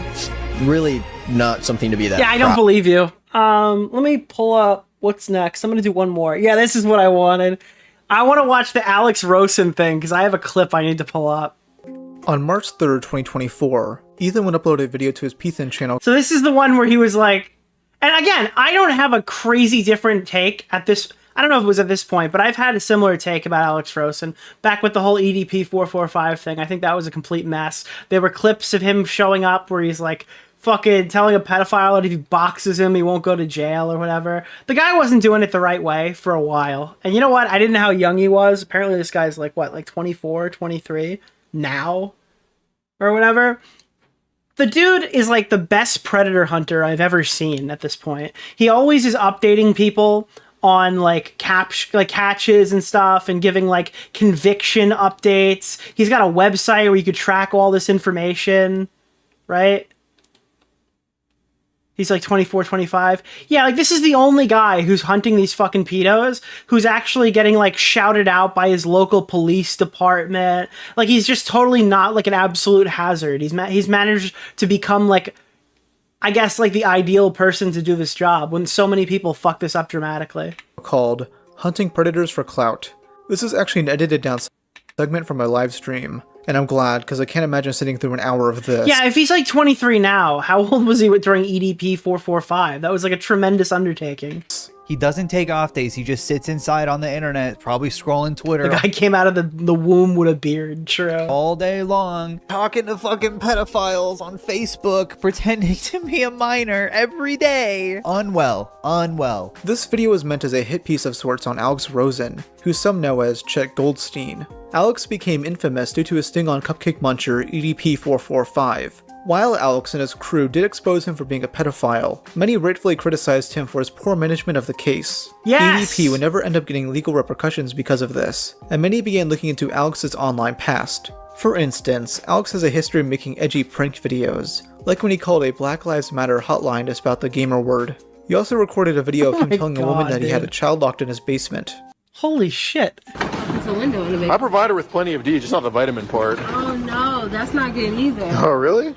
Not if it's a child. Well, I was tired of being a virgin, so what Wow. Most importantly, he used Yeah, I mean, like, I don't blame people for having problems with those clips. I'm sorry. actual minors as decoys to lure in predators. So I'll be honest about the decoy pics. So one of the decoy pics, the Hispanic boy that we use, that's my cameraman's little cousin. And I mean, yeah, you can't be doing that. I'm glad he's doing it correct now, but I think it was a legitimate time to criticize this guy. the white decoy that we use, he's 17. And yeah, I met him on PS4. We're playing Madden together, and he said he was down to do it. So you have two minors that you use as decoys. Who the fuck is talking? What is that? What is that voice? Yes, and their parents both know. Now these are definitely things to criticize someone over, especially from my professional standpoint. I actually talked about this in a video I posted a month before at Ethan's, in order to explain why Alex got banned from YouTube. And I'll be honest with you, if that was like current day, my position wouldn't be, let's see if Alex Rosen can turn this around. He should be as far away from these things as humanly possible. The fact that he has turned it around is fucking shocking. Ethan starts his video by that laying was out these JMMA criticisms. But the thing is, Alex has changed. He actually successfully catches pedos, and works with local police to ensure they get criminally charged. Besides being an edgelord on Twitter, there's— Dude, chat, hold on, wait. You gotta see this clip. It is fucking unreal. Guys. He posted this literally, was it yesterday? This guy posted on fucking New Year's in the middle of the snow, a shirtless piece. I think Chud looked, did he just fuck the pedophile? Like, what just happened? All right, what's up, guys? Happy New Year's Day, or New Year's night, as some people might say. We just got our first catch and first arrest of the year here in West Virginia, in the town of Moundsville. We got sex Shout out Moundsville! offender Daryl Meyer arrested. Yeah, Daryl Meyer, get owned! He molested his 14-year-old stepdaughter. No! He molested— Whoa! Woo! He molested his 14-year-old stepdaughter. Dude, this clip is crazy. I'm sorry. He molested his 14-year-old stepdaughter back in the day. He's messaging our 13-year-old decoy account. We showed up at his fucking house, convinced him to turn himself in. He's watching child pornography as young as 6-year-olds, and he's currently in the Northern Regional Jail in West Virginia. Daryl Meyer, get fucked. Let's have a great 2025. Let's catch some fucking pedophiles. Full video will be on X or subscribe. That's just so fucking crazy, dude. That's Alex Rosen. That's what he's doing like this week, bro. That's fucking wild. But you can't even say anything because he literally got the guy. Spunty King. Nicholas really DeOrio. nothing massive to criticize him for, but Ethan still tries anyways. His video has a pretty bad start, as he says this about EDP. And so he and his weird little cameraman are just harassing EDP and asking him a bunch of really stupid questions. Oh my, like, why do you— wait. Harassing EDP? Oh man, I didn't— okay, I was like, there's ways you can criticize Alex Rosen, so let's see what it is. Wow. You do this, man. Do you know that this is bad to do? Who cares if they're harassing EDP? He came there to meet with a 13-year-old. EDP is a fucking pedophile. He'd be a child molester if yeah, he literally would be a child molester if it wasn't a decoy. Like, it's actually fucking unreal. Girl. It's such a stupid complaint. Ethan then reviews Alex's older videos, but uses it once again to paint him as a pedo. You can't make these kinds of jokes and look like this. Sorry, can't do it. Ethan's other criticisms are okay, but he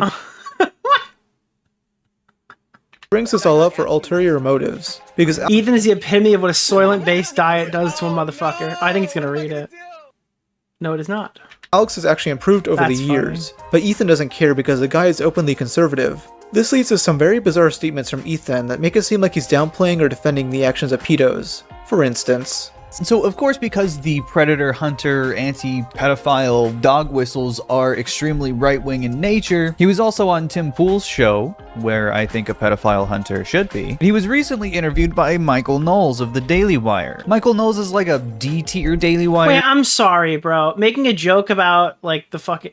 Never mind. guy, so I never really talk about him. He's really, That's like, insane. really stupid. He's like the Waluigi to Ben Shapiro's Mario. But he... Dude, that's marginally better than just making a comment about, like, a Marvel movie while describing the new pedo allegation. Yeah, well, you know, he's kind of like Waluigi to, like, Mario, you know? And obviously, Bowser is a lot like, you know, EDP and Bowser. They got that whole dark thing going on there. And Bowser steals people, so he's like a child molester, right? Like, I'm sure he stole baby Mario at some point, you know? It's just like explaining to retards, like, just basic shit. did interview Alex Rosen, and I figured I would watch the interview. How are pedo hunters a dog whistle for right-wingers? Because in that second interview, Ethan mentioned pedo hunters are a dog whistle for right-wingers. It's such a horrible... That's like a Xander Hall take. Alex actually says the opposite. So you're a man of the right. You're a right wing. Very, very. Are you gaming with Chud? No, I'm doing a show. very, very far right. Yeah. Are there any liberals involved in the catch a pedo community? Predator catcher wise, there's really nobody who's a leftist. Yeah. it's kind of funny that. Yeah, right. I will say though, most of the people we catch, I guess, are Republican voters. Not conservative in practice, because a lot of them are like on disability and welfare and all that stuff. But you know, we get a lot of comments like on YouTube. Again, doesn't he hunt mostly in the South too? That probably plays into it. On Rumble, for example, like, oh, but look at you, you're catching another right winger. I'm like, okay, but the person arresting him is a right winger, the person catching him is a right winger, like so it's right. He's saying that he mainly the right wingers seem to self-police, but when people are fucking helping kids get access to drugs like Keffels, and all of a sudden, wait. catches right wingers. I'm sure Alex is biased against leftists, but he's truthful enough to mention that fact. Ethan isn't truthful at all, as he never shows himself reacting to that part and giving his takes. But wait, there's more. Just yesterday in Georgia, we confronted a person who was out on bond for child porn charges, and we just showed up at his house with no messages, no nothing. We just had a phone number. What kind of filter is on him in this fucking video? He's got a filter on. He never looks like that. It looks like he's got like the Rosanna Pansino shiny filter on. We're associated with an app that we know to be child porn related.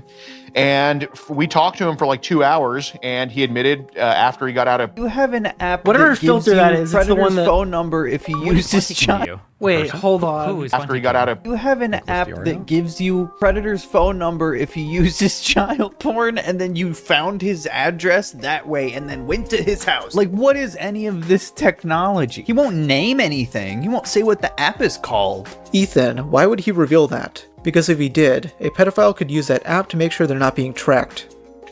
I'm understanding what happened here. Pedophile hunter went and talked to conservative commentator. Pathetic Ethan YouTuber goes, oh, I cover conservative people, and this guy harassed people in a Whole Foods one time, so I'll be able to talk about this and my audience will eat it up, because a lot of these pedophile hunters are far-right grifters. And then defended EDP because Ethan is retarded and like animalistic brain mode. Like that's literally what happened. I don't think there's any other way to put it. No way to explain it. So what got you into this? Well, I'm 23 years old now. I know I look older, but seeing... You look more mature. Right, I look more mature. Thank you.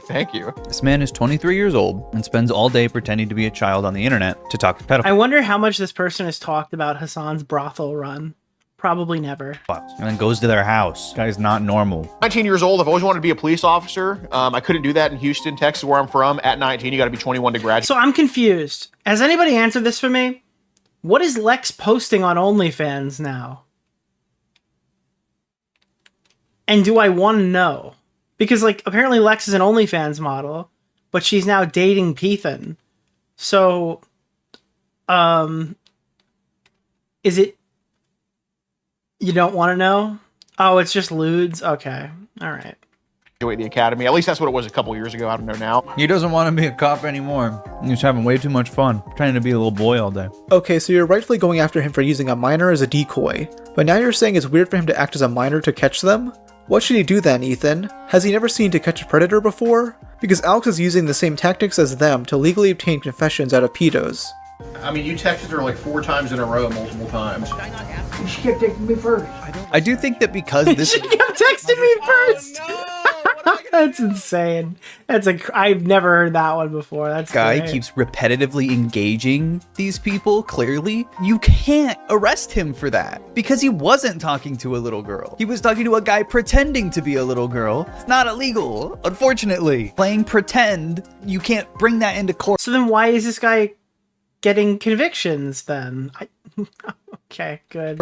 You absolutely fucking can. Come on, Ethan. Imagine being so bad at research that you don't even know it's illegal to send sexual messages to someone you think is underage. It's called soliciting a minor, and you can be arrested by intent. God, he's retarded. Do you ever go to the movies or something? Do you ever have a day off? Well, I don't take off days. I'll love to work. So luckily, I think catching predators is the funnest thing. Why is he defending pedos? Normally, I don't fucking say stuff like that because I think it's a straw man. But in this case, like, he literally defended EDP. So, yeah. What he can do. So it really works out well for me. So, he's so brain broken. He doesn't take off days. He just sits inside on the internet, probably scrolling Twitter all day long, talking to fucking pedophiles on Facebook, pretending to be a minor every day. Unwell. Says the guy spending all day criticizing people for catching groomers. Ethan is the last person to call someone unwell and terminally online. This dude spends his time getting into easily avoidable drama and smoking weed of his mentally unwell girlfriend. I'm not a fan of Alex, but I heavily appreciate what he's doing. I don't think I can ever do what he does, yet Ethan treats this like a waste of time. He goes over a recent pedo that Alex caught, not understanding Alex's interrogation tactics. Every single person has a vice. Every single person does stupid stuff, okay? I'm not immune from that. You're not immune from that.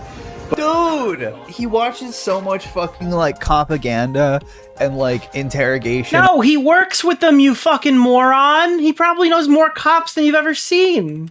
On YouTube where he's trying to establish rapport with this old man in his recliner. Does he think this is an interrogation?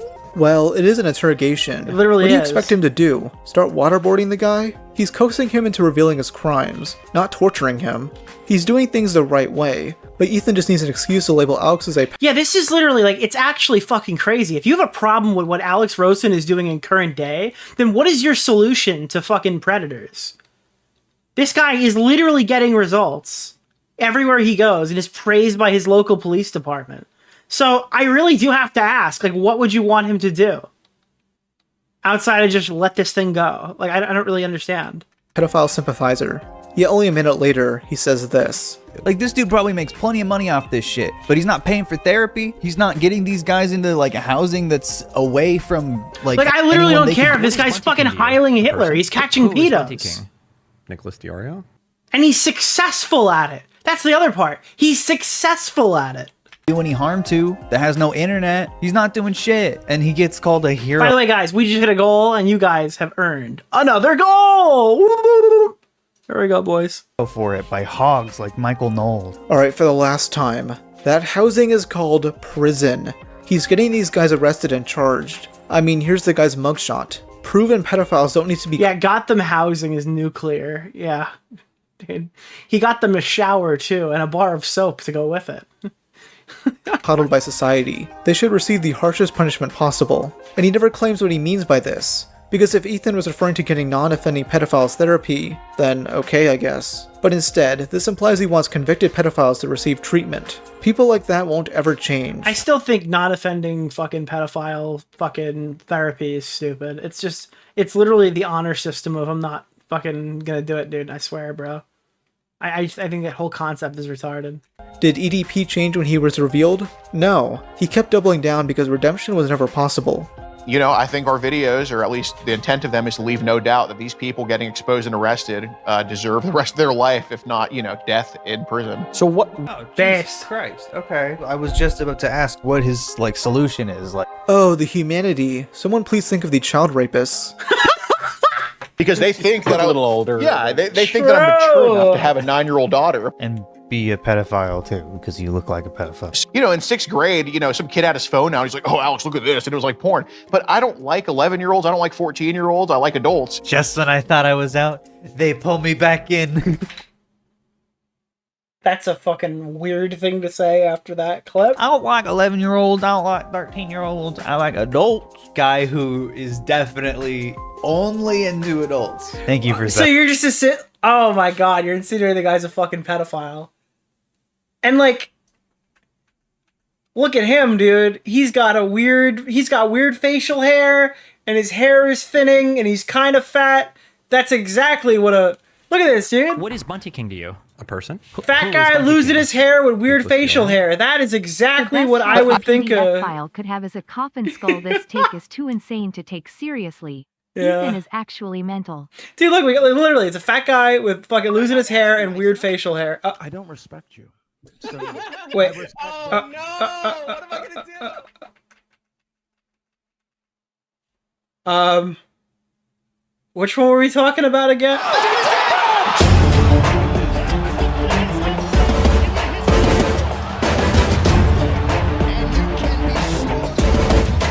This is why I use Manscaped, because I would not want to have weird facial hair, and my hair's not thinning, so yeah. Pull me back in. I don't like 11-year-olds. I don't like 13-year-olds. I like adults. Guy who is definitely only into adults. Thank you for specifying. And there's 2 more instances of Ethan implying he's a pedophile, followed up by Ethan blurting out this gem of a line. Is it just because they're idiots? Are they idiots? Yeah, I'd say a lot of them are, but you know, Okay, Michael Knowles is a fucking idiot. And what kind of question is that? I'm sorry, guys. I'm not planning on getting a hair system anytime soon. I know you guys watch Chud because you're really interested in the hair system lore, but unfortunately, that is not in the cards for me at the moment. Are pedophiles because they're stupid? What, you think pedos are stupid? No, you're stupid. just a couple days ago in San Antonio, we caught a guy, and he wanted to give a. Yeah, I'm not going to be doing a turkey travel vlog where I document a hair transplant. To what we said was an autistic 5-year-old. So I mean, they have no limit. I mean, you know. That involves. Yes. Right. Okay. Yeah. It's just shock value. He says like autistic 5-year-old like it's some crazy thing. You came up with that, motherfucker. That was your character that you made up. Why did you do that? Is he about to be like, yeah, Chris Hansen, they had the 13-year-olds, 12-year-olds. We have 5-year-olds. We have 4-year-olds. They wanted a toddler. We put. This is like a peculiar video. What is the target audience for whatever this is? Push it to the max. We make these guys go crazy for babies. And then we don't arrest them. Okay, so you know what To Catch a Predator is. And wait, what do you mean he doesn't get pedophiles arrested? Can't be like the ends justify the means when you've only gotten like... This is like, you could make this exact video that fucking Ethan is making here on like every... do you want to make this video on, who's the guy from Kick? The Russian guy. Go after him? Fine. You want to make this video? Vitaly, yeah. You want to go after Vitaly? Any fucking day of the week. You want to go after fucking Gideon? Most of the days, you're probably okay. But like, Alex Rosen is literally the worst fucking target you could have possibly picked to make any of these arguments. There are so many pedophile hunters that were being recorded, probably around the time frame this video was fucking made, that were just assaulting people on the streets, destroying investigations, doing stuff entirely for clout. And you pick the one guy who is sending people to jail on a regular basis. It's actually unreal. Like 40 people arrested out of like 600 stings. At this point, we have an arrest in 44 different states. An arrest in 44 different states. So one per state out of 600 stings? He got 40 pedos arrested. So yes, the ends justify the means. How many creeps have you caught, Ethan? None? Okay, shut the fuck up. Let's be real. Ethan mainly made this video because Alex is conservative. If he just focused on that aspect, then I wouldn't complain. But nitpicking how he catches criminals is stupid, and it makes it look like he's defending them. Him being conservative doesn't change the fact that Alex is doing good. He's doing what pedo hunters should be doing. Would Ethan ever condemn other— Alex Rosen is like the exception, not the rule. There are so many people who farm like predator hunting content to make easy money because it's a genre of content that anybody is down to watch. oh, you're torturing pedophiles online. There's a huge market for that. But those they don't care. They don't care about people getting arrested. They're like Mama Max. All right, the arrest is in the story. All right, he's arrested socially. He'll never have this opportunity to be cool again or whatever. He's a fucking pedo now. And it's like, no, Alex Rosen wants to put you in jail. That's why what he's doing is good. Oh, The you Predator gotta drop Poacher a 20 channel. to get attention? Because Nick isn't interested in anything under 20? Based. True. Thank you so much, Nicole. I just noticed that you were here. And guess what? You just put us on the trajectory of another goal. Like anxiety war? No. He's too politically brained for that. He's got to defend the... Just to be clear, if you're new here, I read every chat at the end of the stream. But $20 TTS. Rumors to own the chuds. This pedo hunter stuff is really gross, really exploitative of people's emotions. The reason why TTS doesn't play for $5 donations is it would literally blow up the stream. You literally have to set a higher barrier for it. Otherwise, everyone will donate. Instead of donating a 20, they'll donate $5 donations, and it'll just ruin the entire flow of the stream. And ultimately, it's very self-serving for this particular predator hunter. You couldn't even put EDP in jail. You ever watch an Augie stream back in the day where every 3 seconds it would just be like, da-da-da-da-da-da, and then it would just start talking over everyone in the call? Because I do. I remember that. I remember the olden days where half the stream was the TTS talking over everybody. Anyway, go touch some grass. This is easily Ethan's most hated video, and rightfully so. It even got many online leftists to agree that Ethan is a piece of shit, though many didn't take note of it until commentary channels started covering it, leading to Alex Rosen taking notice of the video and calling him out. On March 6th, Alex reposted part of the video and tweeted, "Look at this little dork making a hit piece." Don't tell Musty about that. That motherfucker will donate 20 after 20 after 20 after 20. Who is Bunty King? Nicholas DeOrio? It's on me. Let's call it Eden's the next Chris. I'm calling it now. What's on their hard drive? You know what's crazy is you said Eden's the next Chris, and I thought you meant trans, and I was like, boy, are you not expecting what's coming next?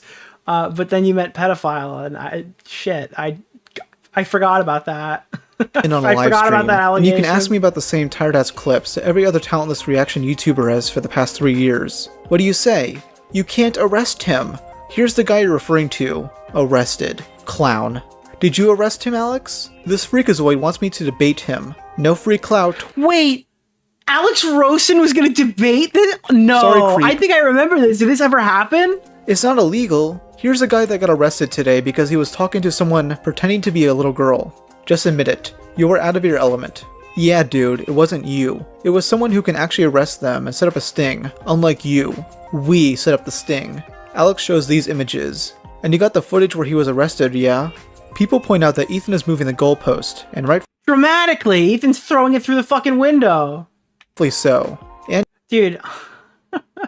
Bro, this guy's just mad that fucking Alex Rosen was saying Chuck E. Cheese. That's why, dude. You know, the iconic Chuck E. Cheese. Longtime viewers of the Nick DeOrio stream know exactly what I'm referring to.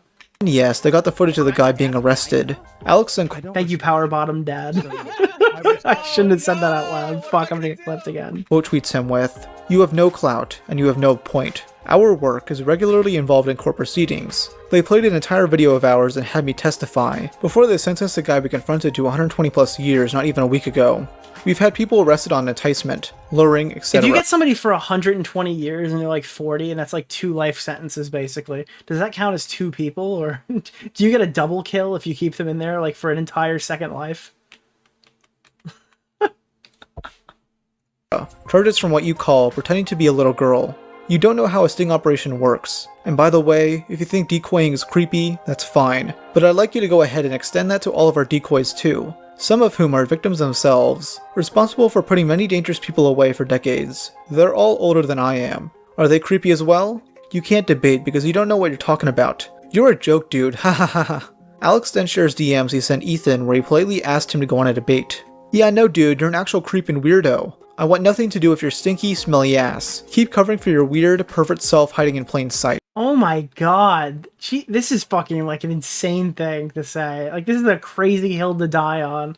No, like, even in the time where the video was made, you didn't reflect back and go, this was a little stupid on my part. Maybe I should just, just chill, maybe not engage with it for a little while, just calm down. There is no sense of self-preservation. They cannot stop themselves. Posting your own L's, getting called stinky smelly by a YouTuber, the fact that you want me to debate you so bad.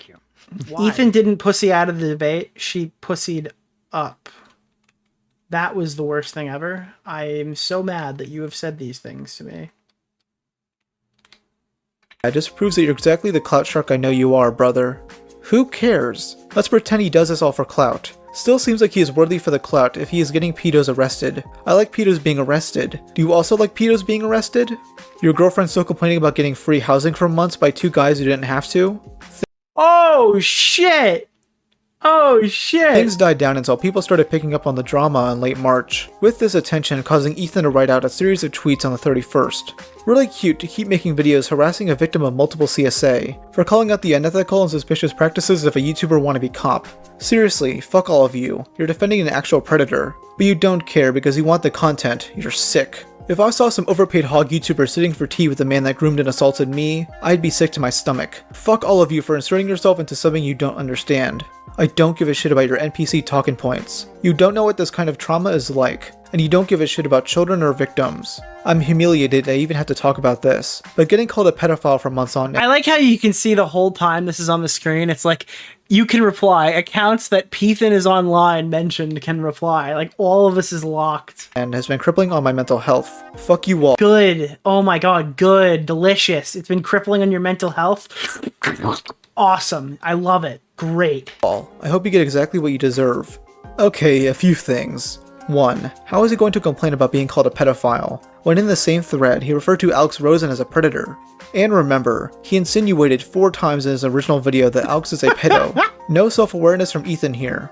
2nd, Alex doesn't have tea with these groomers. He's coaxing them into having a confession. He's pretending to be nice to get them to confess. No matter how— Those sounds never make them again, dude.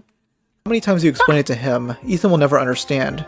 3rd, of course this guy is playing victim. He started this drama, of course, but he can't stand the same amount of hate that he dishes out. You getting assaulted— Nick sucking on Pedon's— oh god, you just said Pedon. I just noticed that. Pethan is now Pedon. As a child. I thought I was making it easier, but I'm fucking Christ, dude. Doesn't make you automatically correct.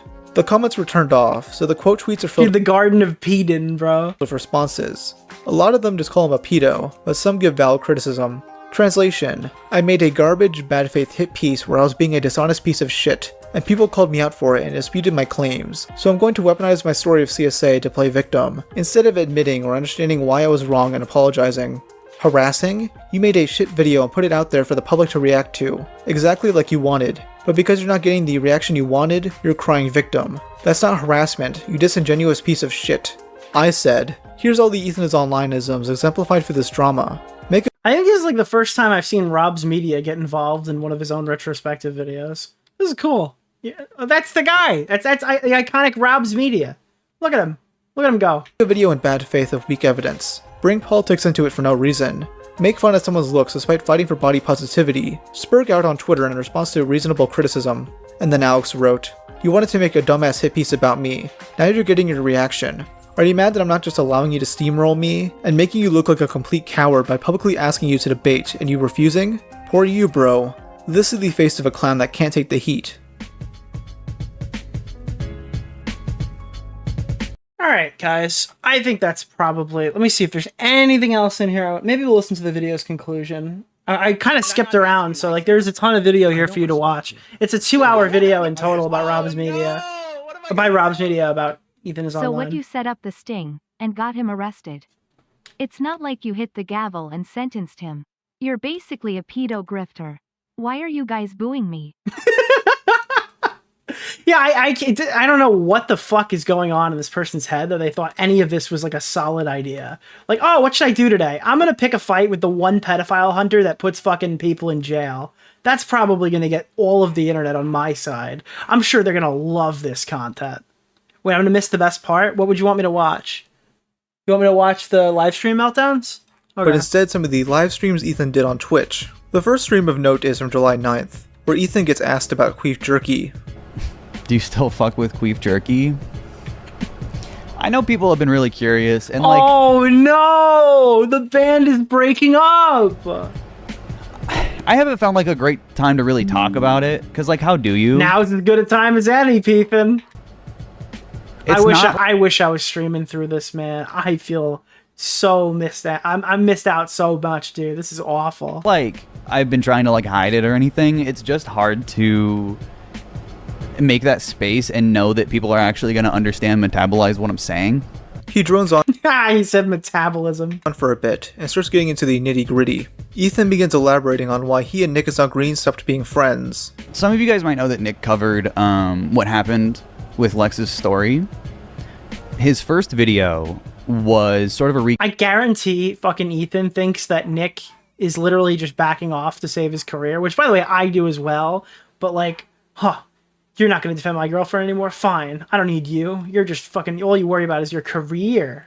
That's probably what's happening. Recap of what had come out.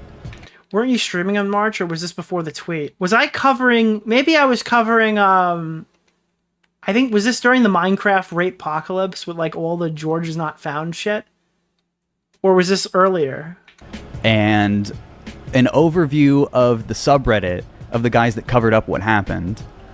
And really talking about how the subreddit was making fun of them. And he engaged in a lot of similar making fun of. But he didn't lie. He didn't get anything wrong. Oh, maybe this was during Mama Max. Did I not ask you? Yeah, I would have been not around during the Mama Max stuff. I would have been a bit out of my, I wouldn't have been able to do much there, yeah. Then their responses came out, and they lied about everything. I mean, bar for bar, line by line. Lying through their teeth. And I think Nick believed them, but wouldn't tell me. At least for some things. Because his second video, he didn't come back to check anything. He didn't come back to be like, you know, whose side is right? He actually didn't speak to Lex once. She talked about this in her video. Can you name one thing Super Mega lied about? Or are you just saying that to cover your own ass? No, he can't. He absolutely cannot name one single thing that Super Mega lied about. I wholeheartedly believe that that is the case. You can watch the full segment below. He's probably not smart enough to know. And not once does he give a good example. He says something similar about the commentary community. Because, like, I don't want to watch the hate videos. I think a lot of people... Is this about Chud Logic? Probably. Or maybe about Tom? People are in that boat. Not that they even know anything. They literally get everything wrong. Every hate video is just factually wrong. That's convenient. Oh, okay. Can you explain? That's the funniest part about them. Not one hater video has ever gotten, like even, like, where I come from right. Like, they don't know anything about me. The one example he gave on Twitter was shit, so his others would be just as bad. Nick's second video comes out about the situation, and he's, like, conforming to their narrative that contradicts what Lex said. Wait, Big Bungie? Is that who he's responding to, or am I getting fucking trolled right now? Really? Oh, that's a video I gotta watch one day. But doesn't, like, fact check any of it. With us, with Lex, he just, like, you know. And he continued to conform more and more to that narrative as people were harassing him, making insane videos that they make about me all the time. And this is before I ever had anything like that. So I don't think he trusted me when I told him it would go away, or that it isn't important to focus on. Because I was comparing it to how people treat Hassan, which is very accurate. It's very similar. The way people were lying about Nick was disgusting. The way they were using him in their thumbnails was racist. And what race is Nick is not green?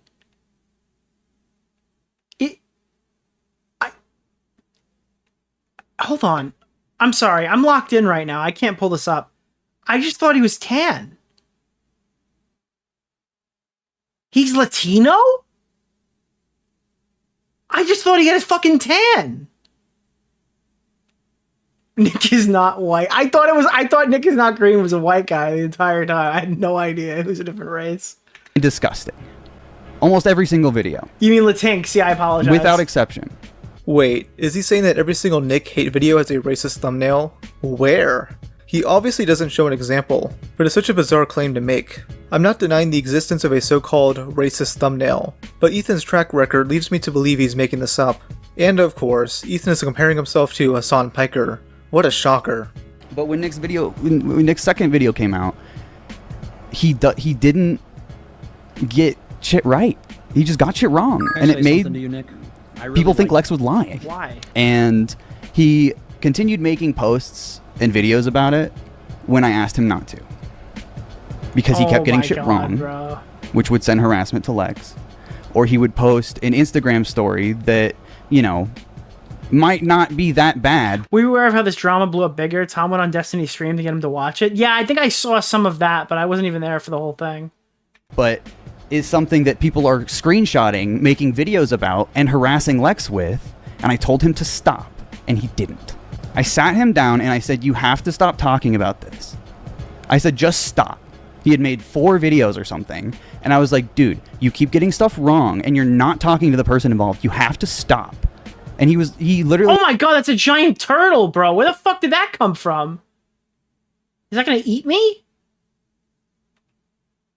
Oh, I shouldn't have gone in the water. Implied that I was trying to control him or something.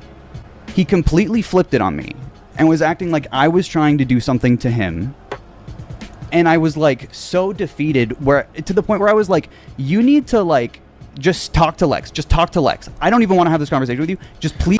You have to talk to the approved woman. Okay, the approved woman will tell you exactly what you need to say. Okay, you have to speak to my approved woman.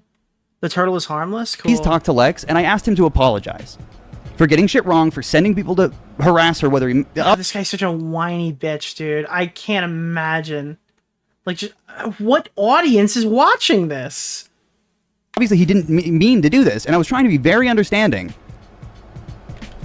And he refused. Okay, a lot to break down here. Nick implies that Ethan was trying to control him. Ethan's response was to force him into conversing with Lex and apologize. Sounds controlling to me. By this point, Nick didn't want to communicate with Lex and Ethan anymore, possibly due to a few reasons. Boys! He might have seen the couple as too controlling. He might now be realizing all the holes in Lex's story, and doesn't trust her as much. Or he was stuck underneath a rock in a hard place, deciding to agree with whatever was the popular opinion. Fuck yeah! We don't know, as we've never gotten Nick's side of the story. #1 victory royale. Let's go. Whew. That was like, I actually killed him with a car. That's new. I never do that. You guys knew I had it in me. Yeah. Alright, let's zoom ahead a little bit. It's in her video, begging him to communicate. And that was after he, like, started drama unnecessarily, got shit wrong without listening, and eventually he told me it was just too stressful. He said, I can't even talk about this with you guys because it's so stressful for me. And I sent him, like, the longest message. I was like, dude, like, I'm just telling you you're wrong for this. And it was a very long message about, like, you know, the shit that Lex had gone through, the shit that I had gone through, and that had never been put on him. Not once. Dude, look how much Who is dog Bunty chow King was in the to you? shop, dude. Who is Bunty Holy King? shit. Nicholas DeOrio? Oh no, did I miss Renegade Raider? I got owned, dude. I didn't get to buy Renegade Raider. I got owned. No. You could have milked that so much harder. Big content strategy problems here, Nick. I'll help you maximize your money, all right? Just stop talking about public situations. Stop talking about a public situation. Well, he's probably WTF. crying about it because it's his Let's friend do. and his friend is burning it. Like, I had to imagine that's probably the issue. But, like, I mean, it's not, his friend couldn't really do much. This is just, like, it's not reality. Like, Ethan's version of events. Like, oh, why don't you lie for me more, Nick is not green? I kind of understand why people are fucking humanizing Nick more after seeing some of these clips. When we could have. But his pushback was put on us. Also, we hit another because goal! we had a problem with why he was getting it, which was him getting shit wrong. And all I wanted was to communicate. All I wanted was to communicate. Dude, we just needed to communicate. I'm sorry, is this your ex-girlfriend? Like, oh, no, it's actually your friend. Okay, sick. Awesome. Communicate. Just talk! And it was too much. From the sounds of it, you did not want him to have a conversation. You wanted to reassert dominance over him. You wanted him to be your puppet, your spin doctor. I don't like Nick, but the dude got fucked over, man. Because by the end of 2023, Nick was genuinely trying to accost for his mistakes, which Ethan rants about. He made another video about it where he apologized to the guys that covered it up. Dude, the only people who were more annoyed by this guy's constant cringe apologizing was literally me, dude. I was the only one that was more mad than Ethan about all of this. Also, by the way, if you're chilling out, guys, you can use code DeOrio in the Fortnite item shop, all right? I gotta put it in. Oh, there it is. auto completes if you're on PlayStation, and you've done it before, chat. All right, remember, code DeOrio in the Fortnite item shop. By name. Didn't mention Lex's name once, calls her the victim. And he's apologizing for starting drama when it was about how they covered up sexual assault. And that, I mean, fucking... It made people think Lex was completely making up an entire fucking fabricated story to cancel YouTubers. When that is not even close to what happened. It couldn't be further from the truth. And that couldn't be further from something Lex would want to do. Pretty sure it was a live stream that did that. Also this. We can keep watching it. I don't think anyone minds letting this loop on repeat. We could just let this go. Oh, and Ethan thinks that bit from Nick was justified. People were praising him for the vid. Yeah, nice. Annoying commentary watchers and liars were saying this is such a good video because you apologized to the guys that I like. And apologized for, you know, hurting their feelings, I guess. He literally apologized for playing the gif of fucking Matt Watson getting punched in the face. You're really apologizing for that? He's a rape apologist. Play it 10 times, 100 times. Dude, he's so mad. I love this. Why have I never seen this before? I can't be friends with people who are that, like, easy to fold. Says the guy who made this tweet. The rest of the stream is just Ethan victimizing himself, bringing up the hate he got from the Alex Rosen drama. I've obviously, like, deleted a bunch of old shit. Not videos or anything, just, like, I deleted all my TikToks. I deleted a lot of Instagram posts. Partially because people were brigading them, calling me a fucking pedophile. Which is disgusting and completely wrong and literally Wait, I'm sorry, lie. all you do is just accuse everybody else of being a pedophile because you don't like them. Oh no, I'm so sad it happened to you, Ethan is online. Didn't stop you from calling Alex a pedo though, huh? Oh, and a troll came in to mess with Ethan and spam Fish Tank Live buzzwords. Fish Tank Live? Season 3? What even is that? You're literally like, my favorite loser podcast that reports on random YouTube drama is gonna love this in a month, I guess. Like, do you even know what I'm about to talk about? You don't. Thank you, iFunny. Jimmy fucks dogs. John Tent Forever. JJJ. Vertical Bar. Dude. Chatter, take your meds, dude. Wait, I'm sorry. Are you gonna attack your chat? Wait, hold on. Wait. I just noticed this guy. I looked out of the corner of my eye. This is little Hassan Piker Jr. Look at this, dude. He's got Twitch chat open. He's yelling at a chatter who wrote 2 things in chat. Okay, he's got his little fucking goal thing at the bottom. All right, he's got the whole thing set up to be little Hassan Piker Jr. Oh no! Seriously. My most stable hater. I need to ban... Okay, Sophie, because he's literally, I think, sick. Get better. It's over. You failed. You really own that. You lose, sir! Random shitter there, Ethan. Apparently, there's another stream he did where he watches Fish Tank Live clips. It's lost, but if anyone has recordings of that, please send them my way. A week later on July 16th, YouTuber and streamer Lyrics begin sifting through a few Ethan VODs live. He's met with a clip where Ethan and Lex basically call Turkey Tom and Destiny pedophiles, as if Ethan hasn't learned his lesson yet. Can they unpunish Ed? Bro, how long has he been on this crusade? Gawk. Just spin on it. Just spin on it. Too.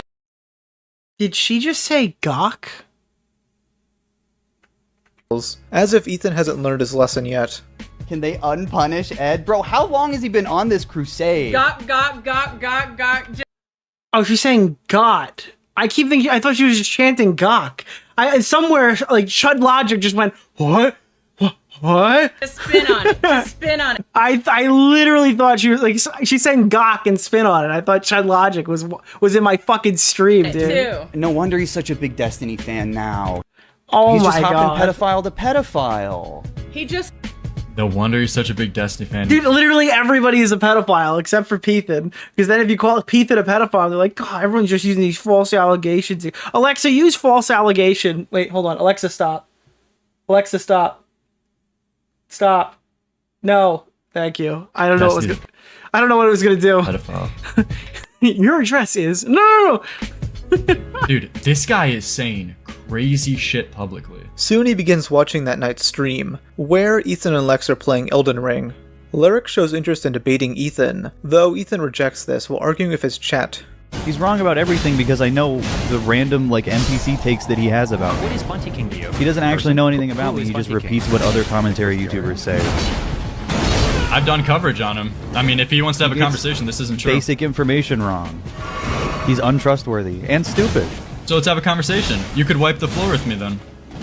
You could wipe the floor if I don't know anything about you. Oh my god, chat. The fucking Squid Game is coming out now in fucking COD. I gotta stream next week. We gotta stream the Squid Game. Yeah. We should get a bunch of commentators to play Squid Game. Like, how else can I show that to you? In a conversation. That would be the easiest debate of your life. You didn't have one, but you're acting like the others are invalid because one guy made a mistake, because they're all the same. They're all the same. They all make little mistakes.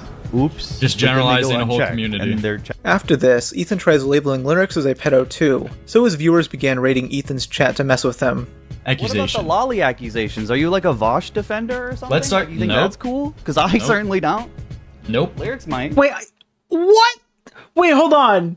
We found the one leftist that Ethan won't literally get on his knees and fucking like clop for, dude. Clop. Isn't that like the that's the furry thing, right? Dude, holy shit. We finally found one degenerate leftist that Ethan literally won't just open his mouth for and get on his knees. Holy shit, dude. Nope. Just more repeating shit he has no clue about. He hopped on false accusations Like against me. literally like just throwing out a random accusation when like apparently that's people's biggest problem with me is like you're And a yet false he just accusation. repeated that I'm a Vosh All I get from defender. people like Lyric. He's bitching about people calling him a I feel like I'm watching like a Dark Viper highlight about me or Willie. pedo, and he just called me a fucking Vosh defender. Lyric soon concludes his stream, with viewers like myself joining Ethan's. He spends over an hour reading random comments made specifically to piss him off. He reads almost every single one, clearly malding. He takes his time to point out typos, as if that's anything close to resembling a valid argument. Your. I put it out the wrong word. You're stupid. You're stupid. You're. Wait, Mighty, I don't have a stupid. Are you okay? I don't have one. What do you mean you're stupid? Grammar Nazi over here. Over her? Oh my god. Over who? These people are fucking insufferable. Why is Lex just sitting behind her stupid boyfriend? Or them friend? Dude, Who are you talking about? Is this like all what content does she produce other than this? You don't have a brain. You don't have fingers. I'm not the one that's misspelling the most basic language. You're stupid. Smaggle then comes in and I'm sorry. What? I'm sorry. What? Misspelling the most basic language. You're stupid. Smaggle then comes in and brings up the Big Bungie video. Still think you should watch the Big Bungie video on you? Would wipe. Dude does this in everyone's chat, bro. Are you gonna watch the Big Bungie video? Are you gonna watch the Big Bungie video? The slate clean with this chat. I like how Rob literally says Smaggle as if the audience like, oh yeah, Smaggle. Yeah, that guy. Mm-hmm. That video has fucking revenge porn in it. It is a deranged, like, fucking delusion. That is, dude. It sounds like you should probably fucking file a fucking.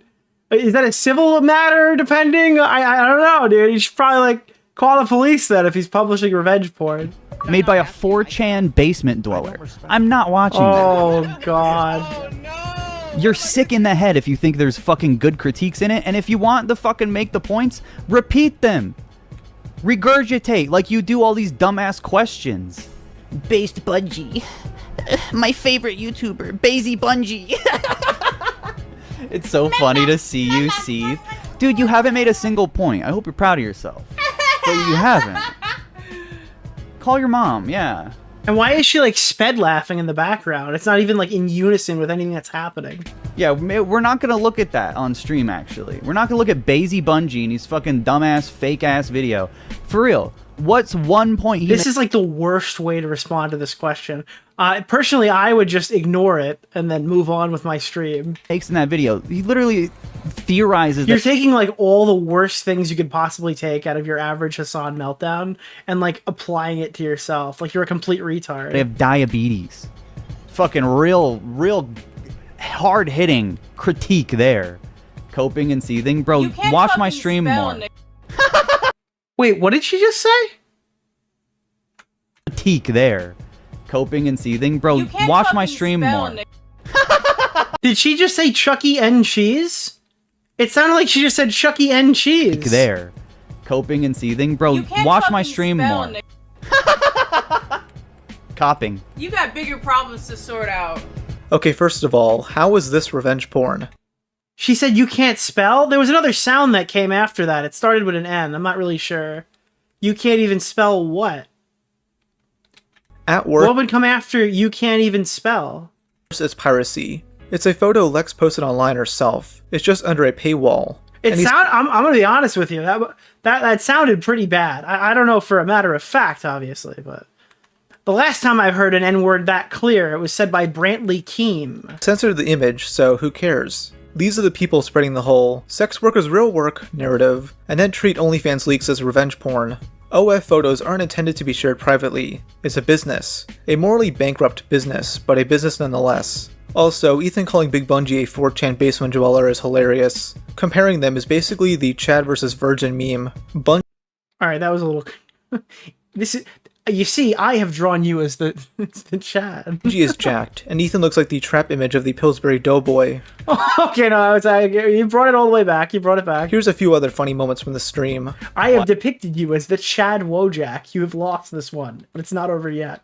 Get ready Why for did you make your soy friend Nick defend He's your not- GF? He didn't defend her, by the way. We made him do He it. didn't do He it. has no autonomy. He's actually a trained dog in a You're man so suit. stupid. Who? Tipster owns you. Titty? No! No, dude, Tipster's here too? Is that you? A brown guy's I'm a brown person! What do you mean? You are a white person. You're trying to make this some like racist What is that shit. fucking shitting sound? Is that his snowflake? stream? Weird. You got mogged by Smaggle Daggle and Tipster. Dude! That's even When did this happen, chat? I have never seen this. This was like Tipster and it's like Lois, right? This has to be like March. Tipster was mogging and we just didn't cover it? better than Glepshido! Smaggle! Dude, this is the most insane team up ever, bro. That's not a fucking real thing. That's the guy that was like having intrusive thoughts about me jerking off a child. A Cheeto owns you, Budster. Sensitive Society owns You're you. just, Yeah, like, do you want to naming name guys. any more? Dude, how does it feel to be an actor? Dude, why not keep naming? You're reading every single one of them. Oh, you're such a clout chaser. Let me read off every name you list. Actual NPC, you're just pressing the different, like, 4-button combinations you got. Chud Logic owns you. Yeah, the racist guy. Yeah, falling off He's, like, Nazi. ugly as fuck. Chud's like, yes! That is me! I am that person, yes! Really? Totally. Holy There we go, more shit, Star Wars dude! characters. Feed! Let 'em all Oh, out. come on, give me another Just one! Give me remember, another one! bad Nice. dogs get Oh, put bro! down. Holy shit, dude! Am I playing bots right Don't now? make me horny making dog illusions. Ronald Riz. Dude, Ronald Riz got a shout out. I am actually losing it. You're doing foreplay. Do I need to put a collar on now? Dude, come Put on. the puppy ears? Ronald Riz. I just got clapped. And yes, Lex is a furry. I had to verify that the hard What? Bro, everything I learned about this person is terrible. way. Her job is to be a freeloader. Animal Control owns you. I own a house. Oh hey, there's me. Yeah, you know I had to join in. Here's my favorite comment. You and Vosh sedate. What? Why would Oh you my say god, I'm that? getting clapped now. He's a pedophile. Well, shucks. I got banned. That was the joke, just to be clear. That was what they were going for. From his chat guys. Show's over. In all honesty, this stream is pretty pathetic. Ethan is just sitting there smoking out of a bong, while his chaotic girlfriend hangs in the background and does her Kamala Harris hyena screech. Oh my god, you're so stupid! Oh, that is not audible. Holy shit, dude. That is not a fun time. I don't know who this content is made for. Is it? Wait, I'm You are so getting fucking gaslit. stupid. Average intelligence of my fucking haters, dude. Right fucking here. Innocent people don't act this way. They're trying to laugh things off and seem chill, when in reality, they're spiraling. If they were being truthful, then Ethan would make a video debunking all the lies about him. He won't, of course. That's why he needs Because his he BreadTuber can. friends to do it for him.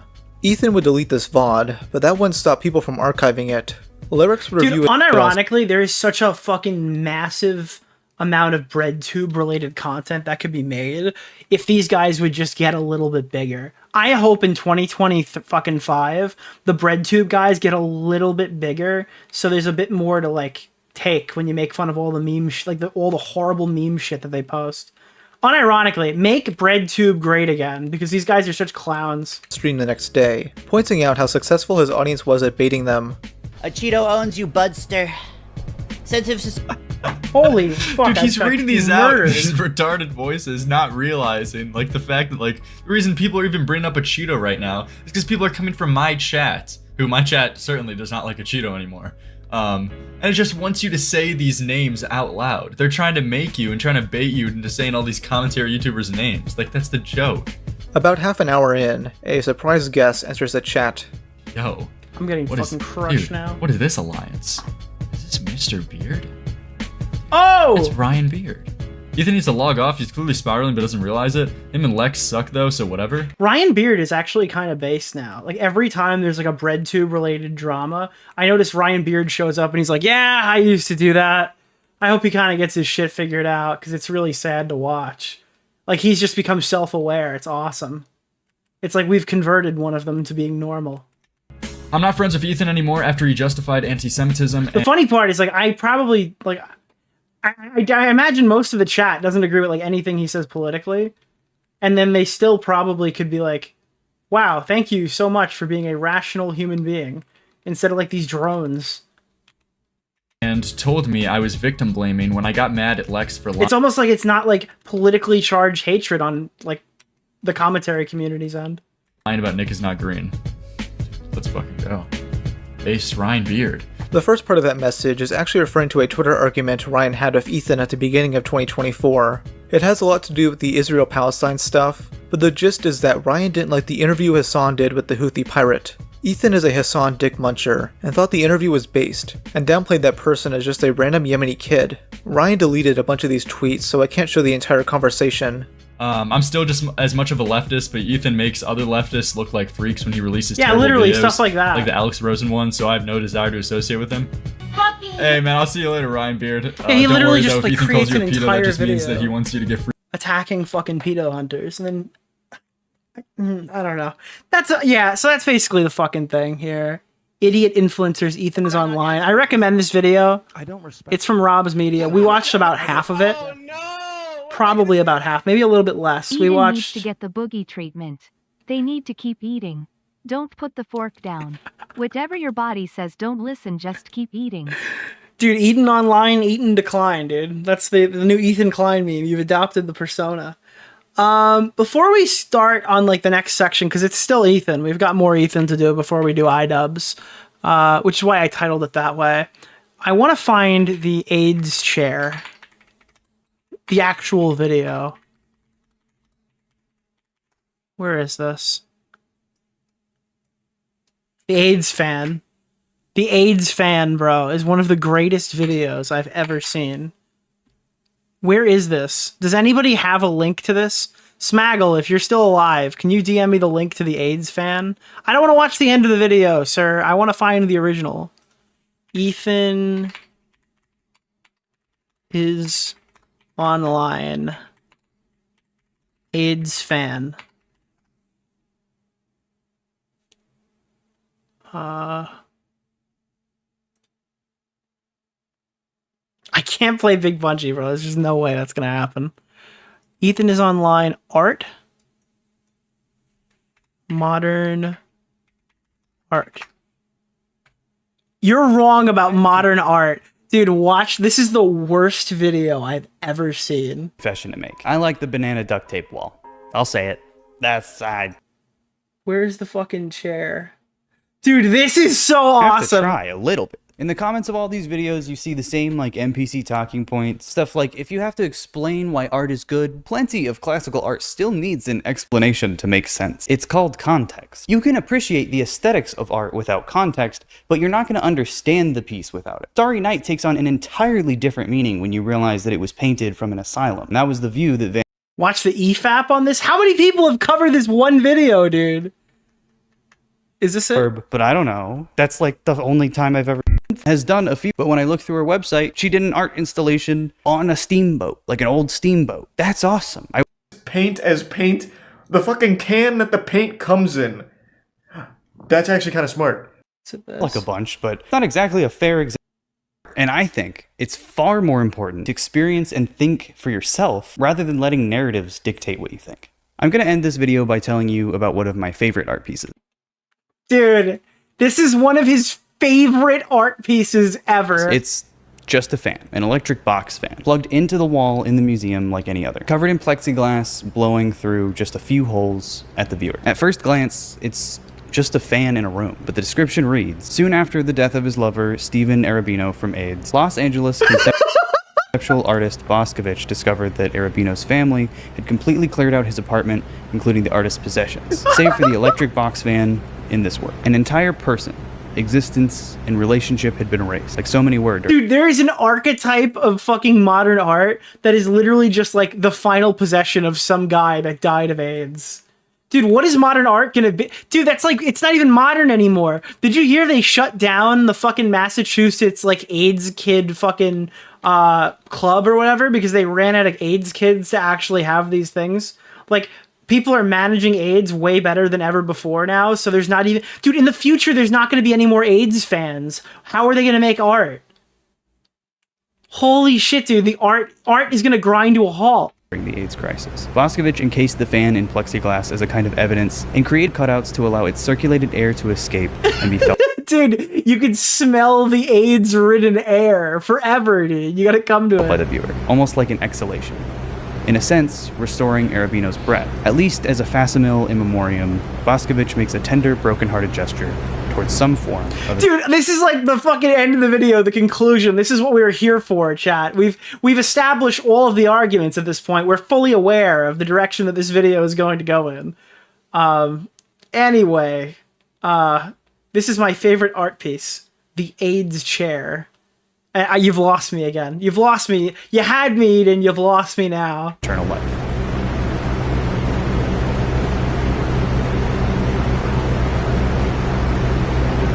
The COVID door. Oh my god. The door is left 3/4 of the way open in a cute right...